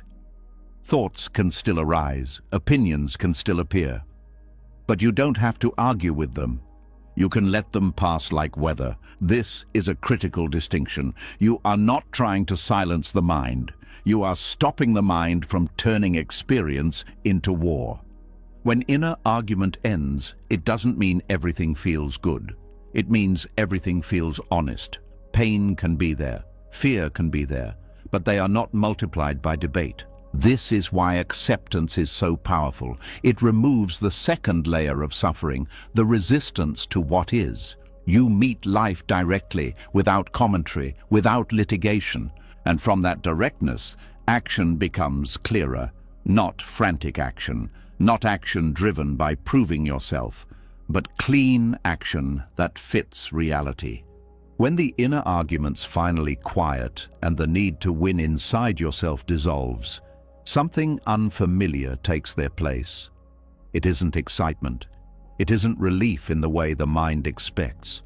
It's a kind of openness that feels both spacious and unsettling, because in that openness, control no longer has a role, and without control, something deeper begins to speak. This is where acceptance reveals what force never could. Control has always promised safety. If you plan enough, fix enough, adjust enough, life will cooperate. That promise is seductive because it offers certainty in an uncertain world. But control only ever works on the surface. It rearranges appearances. It manages symptoms. It creates short-term order while quietly feeding long-term exhaustion. Acceptance teaches a different intelligence, one that does not come from effort but from alignment. When manipulation stops, reality becomes clearer, not kinder, not easier, clearer. You start to see how things actually function instead of how you wish they would. This clarity is uncomfortable at first because it removes illusion. But illusion always costs energy. Clarity returns it. Control tries to bend reality to match preference. Acceptance listens to reality to understand its direction. There is a deep intelligence in life that cannot be accessed through force. It only reveals itself when you stop interfering. Much like water that becomes clear when left undisturbed, the mind reveals insight when it is not constantly stirred by fixing and forcing.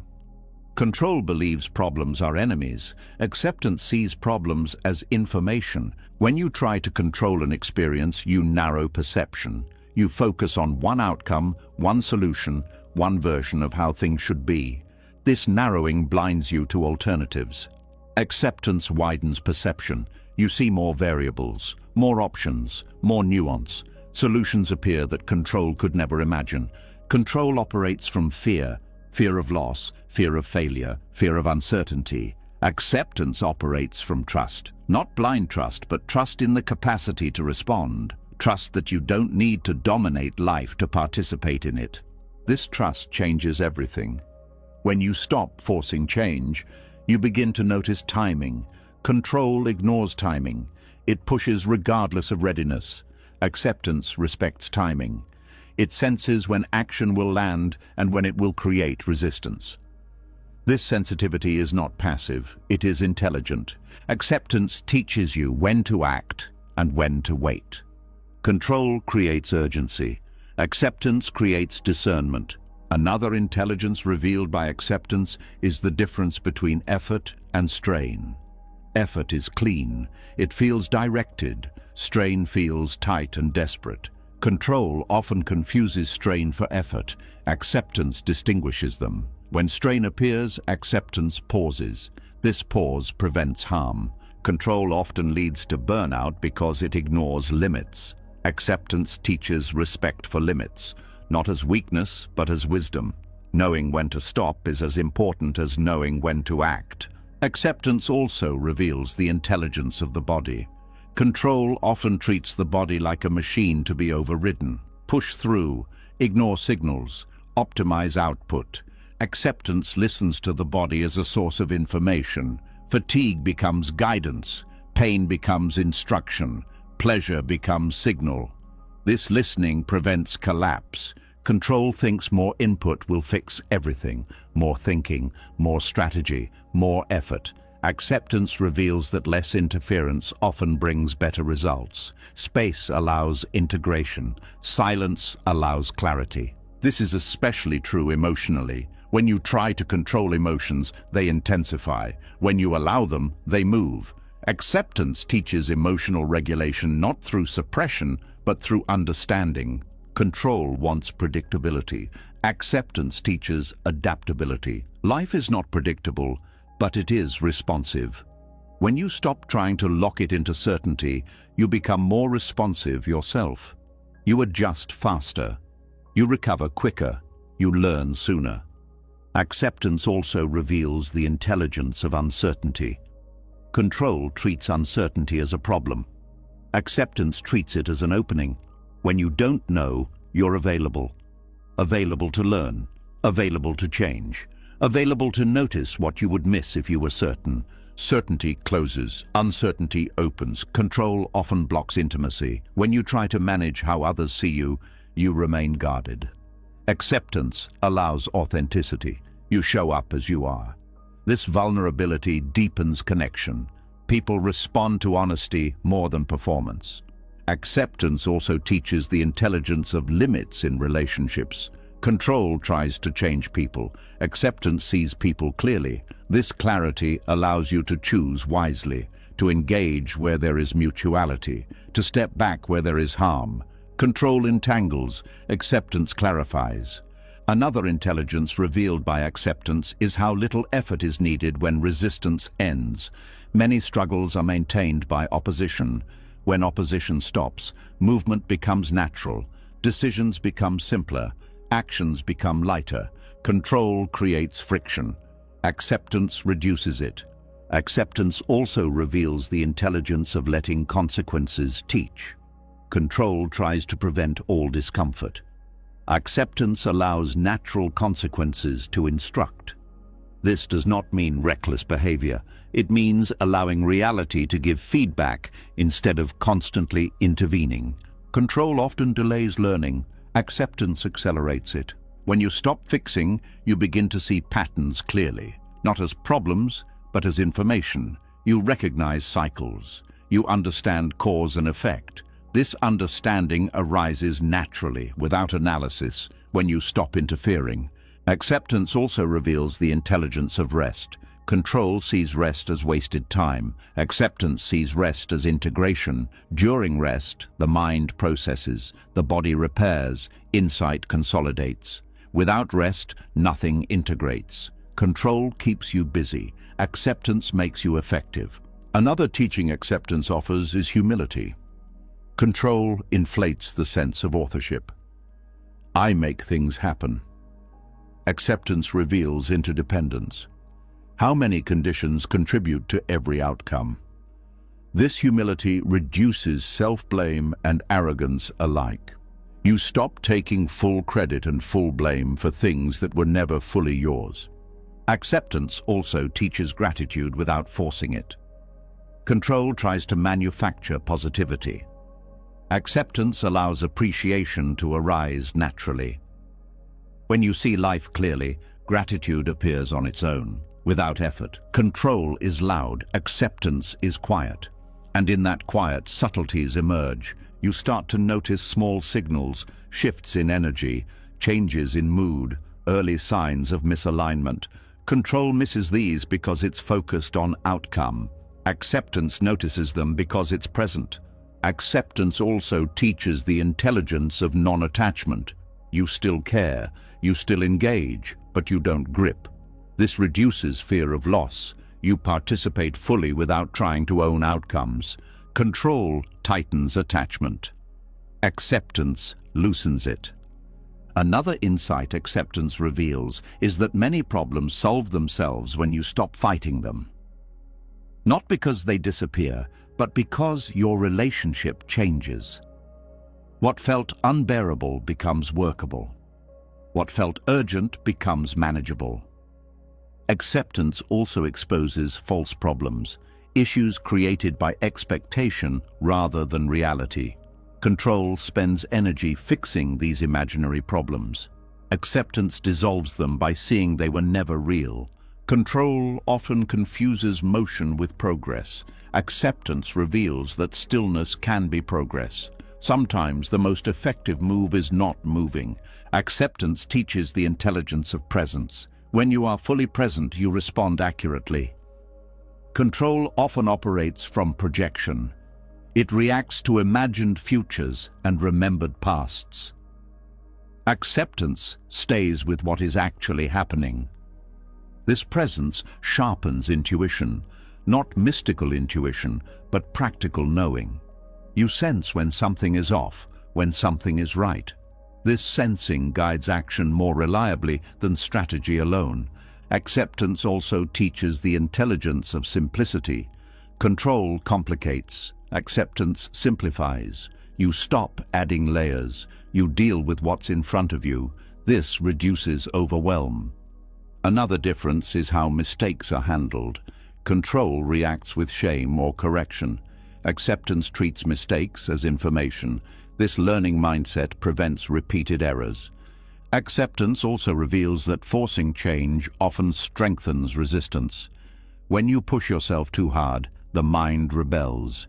Acceptance works with the mind, not against it. Change becomes cooperative.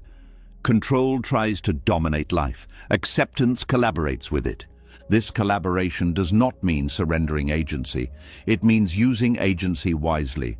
You act where action helps. You let go where letting go helps. This balance is intelligence. Acceptance also teaches that peace is not the absence of challenge. It is the absence of unnecessary struggle. Control adds struggle. Acceptance removes it. When manipulation stops, you feel more alive. Not because life is perfect, but because energy is no longer wasted on fighting reality.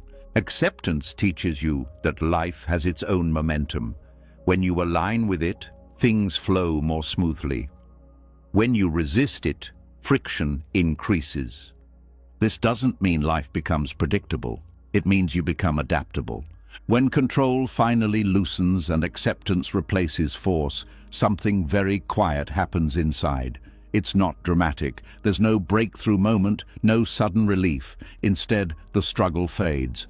The inner push and pull ends. And in that stillness, the mind begins to see. Not better, not happier, but clearer. This is the moment the mind stops fighting and starts seeing, and nothing looks the same afterward. For most of life, perception is distorted by resistance. You don't see what is. You see what you want, what you fear, what you expect, or what you're trying to avoid. Every experience passes through layers of judgment and reaction before it reaches awareness. The moment resistance dissolves, those layers fall away. What remains is direct perception. This is not enlightenment in the dramatic sense, it's sobriety, reality without intoxication. When the mind stops fighting, it stops interpreting everything as a problem. It stops labeling each sensation as good or bad before it is fully known. It stops narrating experience in a way that keeps identity intact. Seeing replaces storytelling. At first, this can feel strange, even disappointing. You may expect peace to feel warm or comforting, but clarity often feels neutral, clean, undeniable. Reality becomes simpler, but not easier. The difficulty is still there. The pain still exists. The uncertainty still remains. But the confusion around them disappears. Confusion is what resistance creates. Clarity is what acceptance reveals. When resistance dissolves, perception sharpens because attention is no longer split. Before, part of the mind was fighting, another part was defending, another part was planning escape. Now attention gathers. It rests in what is happening. This unified attention sees details that were always present but never noticed. You begin to notice subtle sensations in the body, microtensions softening, the exact texture of emotion, the difference between fear and anticipation, between sadness and fatigue. These distinctions matter because they change how you respond. When perception sharpens, reaction slows. You no longer confuse sensation with threat. A tight chest is no longer immediately interpreted as danger. A heavy mood is no longer treated as failure. Seeing breaks automatic reaction. The mind also stops projecting as much. Before, you were often seeing the future through fear or hope, or the present through memory. When resistance ends, projection weakens. You see what is in front of you, not what you think it means. This doesn't make life easier. In fact, it can make certain truths harder to avoid. You see clearly when something is ending. You see when effort is no longer aligned. You see when a relationship is unhealthy. You see when you are exhausted. Clarity removes comforting illusions, but clarity also removes unnecessary suffering. When perception sharpens, you notice how much pain was being added by thought, not pain itself, but commentary. The "this shouldn't be happening," the "what if this never ends," the "why am I like this?" When these thoughts fall away, experience becomes more manageable, even if it remains difficult. Seeing also reveals that many struggles were never about the situation. They were about resistance to the situation. The mind was fighting a version of reality that no longer existed or never did. Once the fight ends, energy returns. Another change is how you experience time. When resistance is present, time feels heavy or rushed. You want the moment to end, or you want to get somewhere else. When resistance dissolves, time becomes neutral. Moments unfold without pressure. You are no longer pushing the present away or pulling the future toward you.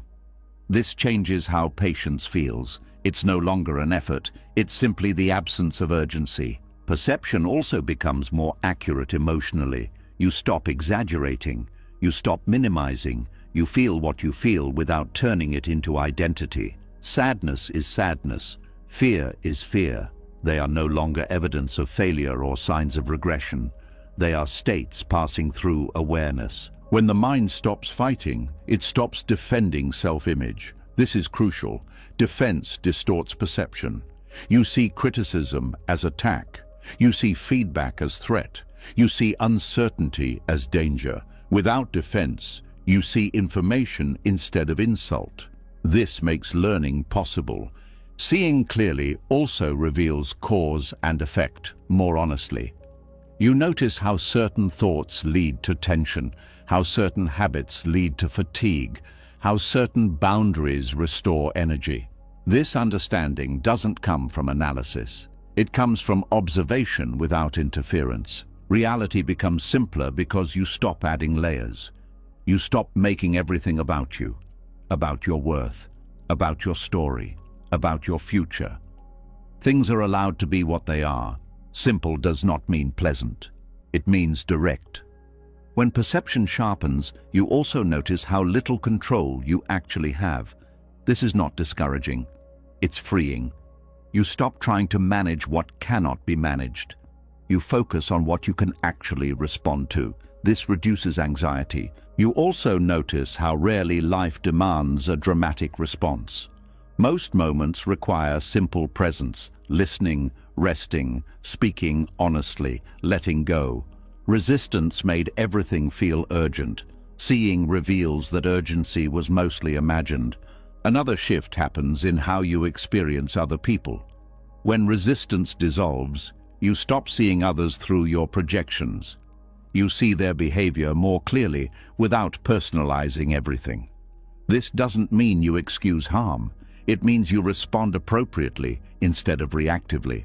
You also become more aware of your own motivations. You notice when actions come from fear instead of clarity, from obligation instead of choice.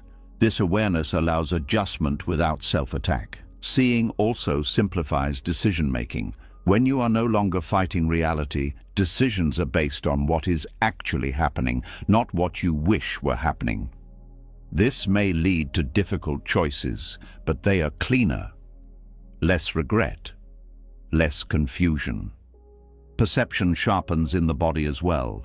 You notice when you are tired before collapse, when you are tense before pain, when you are overwhelmed before shutdown. This early awareness allows care instead of damage. When the mind stops fighting, it also stops fantasizing as much. Fantasy is often a refuge from discomfort. Seeing brings you back to the present, which can feel less exciting but more real. Over time, this reality becomes rich in a quieter way. You begin to notice small things: sounds, light, movement, breath. These were always there, but resistance pulled attention away. Seeing returns attention to life as it is lived. Another important change is how mistakes are perceived. Without resistance, mistakes are no longer personal failures. They are information. You adjust without shame. This makes growth continuous rather than episodic. Seeing also reveals how much suffering came from expectations. Expectations about how fast you should heal, how others should behave, how life should unfold. When these expectations dissolve, reality becomes more workable. This does not mean you have no preferences. It means preferences no longer dictate your emotional state. When perception sharpens, you also become aware of subtle joy, not excitement, not pleasure, but a sense of okayness that exists even alongside pain. This joy is not dependent on circumstances. It arises from alignment with reality. Reality becomes simpler because you stop asking it to be something else. Seeing also makes grief cleaner. When loss occurs, you feel it fully without resistance. The pain is sharp, but it is not prolonged by denial. Grief moves through rather than getting stuck. You also become more honest with yourself and others. Without defense, there is less need to lie or perform. Honesty simplifies relationships. You say less, but mean more. The mind stopping its fight also reveals a deeper intelligence at work. Not personal intelligence, not strategic intelligence, but the intelligence of awareness itself. The ability to know what is happening without distortion. This intelligence does not solve all problems. It changes how problems are met. You stop escalating them mentally. You meet them proportionally. Seeing also removes a sense of victimhood, not by denying harm, but by removing the belief that life is happening to you personally. Life is happening. You are part of it. This perspective reduces bitterness. Another effect is reduced mental noise. Thoughts still arise, but they are not sticky. You don't chase them. You don't wrestle with them. They pass. Silence increases naturally. In that silence, perception becomes more refined.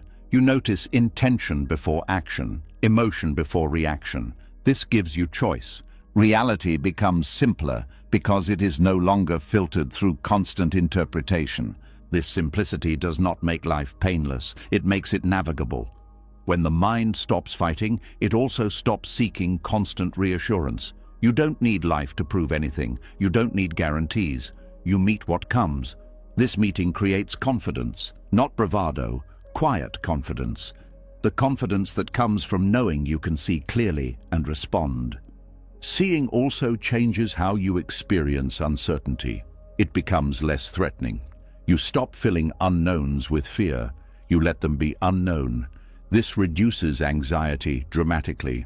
The moment the mind stops fighting is the moment you realize how much energy fighting was consuming. Without that drain, you feel more alive, more present, more capable. Reality doesn't become easier. Pain still hurts, loss still hurts, change still destabilizes, but reality becomes simpler because you are no longer complicating it.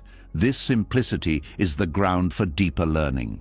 When perception is clear, learning accelerates, not through discipline, but through openness. and that openness is the doorway to the next understanding, where the mind discovers it learns fastest, not when it defends itself, but when it stops protecting an image and allows truth to enter freely. When perception becomes clear and the mind stops fighting what is, another shift quietly unfolds. You start to notice how different learning feels. It's no longer heavy, no longer forced, no longer something you have to discipline yourself into. Understanding begins to arrive faster, more naturally, almost on its own. And the reason is simple. The mind is no longer defending itself. Defense slows learning. Openness accelerates it. Most people believe growth requires pressure, effort, willpower, pushing through resistance. They believe the mind learns the same way muscles grow, by strain and repetition. But inner learning does not work like physical training. The mind does not open through force. It opens through safety. And defense is the opposite of safety. When the mind is defending itself, it is not curious. It is protecting an image, a story, a position. It is busy maintaining identity. And a mind that is busy protecting cannot learn efficiently because learning threatens what it already believes. Defense says, I already know. Openness says, let me see. The moment the mind stops defending, it becomes receptive. Receptivity is not weakness. It is intelligence without armor. And intelligence without armor learns quickly because it does not have to filter everything through fear. Defense shows up in many forms: justification, over-explaining, blaming, minimizing, comparing, proving. These are not neutral habits, they are shields. Each one blocks information that could lead to insight. For example, when something painful happens and the mind immediately explains why it's not a big deal, learning stops. When the mind blames someone else, learning stops. When the mind turns inward and attacks itself, learning stops. In each case, defense has replaced curiosity. Openness feels different. It doesn't rush to interpret, it pauses. It allows experience to register fully. This pause is where learning happens. The mind learns fastest when it is not trying to be right. Being right protects identity. Learning dissolves it. This is why discipline and willpower have limits. They can force behavior temporarily, but they cannot force understanding. You can discipline yourself to meditate, but you cannot discipline yourself into insight. Insight arises when conditions are right. And the most important condition is openness. Openness means allowing the possibility that your current view is incomplete, that your reaction might not tell the whole story, that your assumptions might be outdated. This allowance creates mental flexibility. Flexibility accelerates learning. A defensive mind is rigid. A receptive mind is adaptive. When the mind is defending, it interprets feedback as threat. Criticism feels like attack. Failure feels like humiliation. Uncertainty feels dangerous. In this state, the nervous system is activated. Stress hormones rise, attention narrows, learning capacity drops. When defense drops, the nervous system relaxes, attention widens, information flows more freely. You see patterns instead of isolated events. You notice nuance. You integrate faster. This is not theory, it is observable. Think about moments when you truly learned something meaningful. They rarely came from pressure. They came from moments of honesty, of vulnerability, of openness to being wrong. The mind learns when it feels safe enough to admit, I don't know. Defense hates that sentence. It feels like collapse. But in reality, I don't know is the doorway to insight. Another reason openness accelerates learning is that it allows emotion to be processed instead of suppressed. Suppressed emotion occupies mental space. It drains attention. When emotion is allowed, it completes itself. This frees cognitive resources for understanding. A defended mind is crowded. An open mind is spacious. Defense also fragments attention. Part of the mind monitors how it appears. Another part scans for threat. Another part rehearses explanations. Learning requires unified attention. Openness brings attention back together. This is why presence is so powerful. When you are present, you are not defending, you are receiving. And receiving is how learning happens. Willpower often tries to override resistance. Openness listens to it. Listening reveals information that willpower ignores. And information is what leads to insight. When the mind stops defending, it also stops rushing. Defense creates urgency. Fix this now. Prove this. Resolve this. Urgency narrows perception. Openness allows time. Time allows complexity to be seen. Learning deepens when the mind is not in a hurry.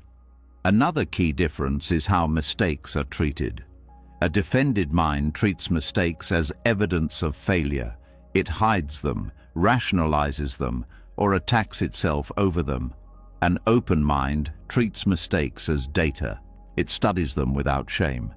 This leads to rapid adjustment. Shame is one of the greatest learning inhibitors. Openness dissolves shame by replacing judgment with curiosity. The mind also learns faster when it is not defending an identity. When you are attached to being a certain kind of person, learning that contradicts that image feels threatening. You resist it. When identity loosens, learning flows freely. This is why beginners often learn faster than experts. Beginners have less to defend. They are open. Experts sometimes cling to what they know. This clinging slows learning. Openness returns you to beginner's mind. Another aspect is how the mind relates to discomfort. Defense tries to eliminate discomfort quickly. Openness allows discomfort long enough to understand it. This understanding prevents repetition. You learn once instead of suffering repeatedly. A defended mind avoids discomfort. An open mind learns from it. Defense also creates selective perception. You only notice information that supports your existing beliefs. Contradictory information is dismissed. Openness allows all information in. This creates a more accurate understanding of reality. Accuracy matters. You cannot learn effectively from a distorted view. When openness replaces defense, the mind becomes more honest. It sees what is actually happening instead of what it wishes were happening. Honesty accelerates learning because it removes confusion. Defense confuses. Openness clarifies. Another reason learning speeds up is that openness allows integration. Insights are not isolated. They connect to other experiences. They change behavior organically. You don't have to remember to apply them. They become part of how you see. This integration is what makes learning durable. Willpower can create temporary change. Openness creates permanent change. Defense also drains energy. Maintaining a position requires effort. Openness relaxes effort. That energy becomes available for perception. You notice more because you are not busy holding a stance. Learning thrives in relaxed attention. There is also a difference in emotional tone. Defense is tense. Openness is calm. Calm does not mean passive. It means clear. Clarity is fertile ground for insight. When the mind is calm, it can hold complexity. It can see multiple factors at once. It can tolerate ambiguity. This allows deeper understanding. Defense simplifies reality in the wrong way. It reduces everything to threat or safety. Openness simplifies reality in the right way. It removes unnecessary layers and sees what matters. Another shift is how the mind responds to uncertainty. Defense treats uncertainty as danger. Openness treats it as space. Space allows learning to unfold. Many insights arise not because you found the answer, but because you stopped insisting on one. Defense also interferes with memory. When you are defensive, you remember selectively. Openness allows memory to reorganize. Past experiences are reinterpreted in light of new understanding. This is learning at depth. Openness also changes how you listen to others. You are no longer listening to respond or defend. You are listening to understand. This expands perspective. Learning becomes relational instead of isolated. Defense creates walls. Openness creates bridges. Another important factor is humility. Openness requires humility, not humiliation. Humility is realism about your limits. This realism keeps the mind flexible. Flexibility is essential for learning. A defended mind resists feedback. An open mind welcomes it, even when it stings. This does not mean believing everything you hear. It means considering it honestly before rejecting or accepting. That consideration is where learning happens. Openness also accelerates learning because it allows rest. A tired mind learns poorly. Defense is exhausting. Openness reduces inattention. Rest restores learning capacity. There is also a biological aspect. When defense drops, the body shifts out of fight or flight. Blood flow returns to areas of the brain responsible for integration and insight. This is not metaphorical, it is physiological. Openness literally changes how the brain functions. Discipline can keep you going when motivation is low, but it cannot create insight. Insight arises when the mind feels safe enough to relax into truth. Defense is fear-based. Openness is curiosity-based. Curiosity is one of the fastest learning accelerators. It keeps attention engaged without tension. It invites exploration instead of forcing answers. When curiosity replaces defense, questions change. Instead of, how do I get rid of this? The question becomes, what is this showing me? That shift alone transforms suffering into learning. Openness also shortens learning cycles. Instead of repeating the same lesson through pain, you learn it once through awareness. This saves time and energy. Defense delays learning by turning lessons into battles. When the mind stops defending, it also stops needing to be perfect. Perfectionism is a form of defense. It prevents experimentation. Openness allows trial and error. Error is essential to learning. Another shift is how you relate to success. A defended mind clings to success and fears losing it. An open mind enjoys success without attachment. This keeps learning alive even when things go well. Defense wants stability. Openness accepts change. Learning is change. When openness becomes your default stance, life becomes your teacher instead of your opponent. Every experience contains information. You are no longer filtering it through fear. You receive it directly. This is why openness accelerates insight more than discipline or willpower. It removes the barriers that slow learning down. You've just walked through something most people spend their entire lives running from. You saw that resistance is not strength, that pain is not the enemy, and that suffering is not random. You saw how discomfort carries intelligence, how patterns repeat until they're understood, how control blinds while acceptance reveals, and how peace doesn't arrive by winning battles inside your mind, but by laying the weapons down. What you stop resisting doesn't disappear. It speaks, it teaches. And when you finally listen, life becomes simpler, clearer, and far more honest. Acceptance is not giving up, it's waking up. It's the moment you stop arguing with reality and start learning from it. And once that happens, nothing you go through is wasted. Every moment becomes instruction. Every struggle becomes guidance. Every breath becomes part of the path. If something in this message resonated with you, leave a comment and write, "I'm ready to listen." It helps this wisdom reach others who are still fighting what could be teaching them. And if you want more teachings like this, calm, deep, and grounded in truth, subscribe to the channel and stay with us. The path doesn't end here. It gets clearer. What you stop resisting begins to teach you.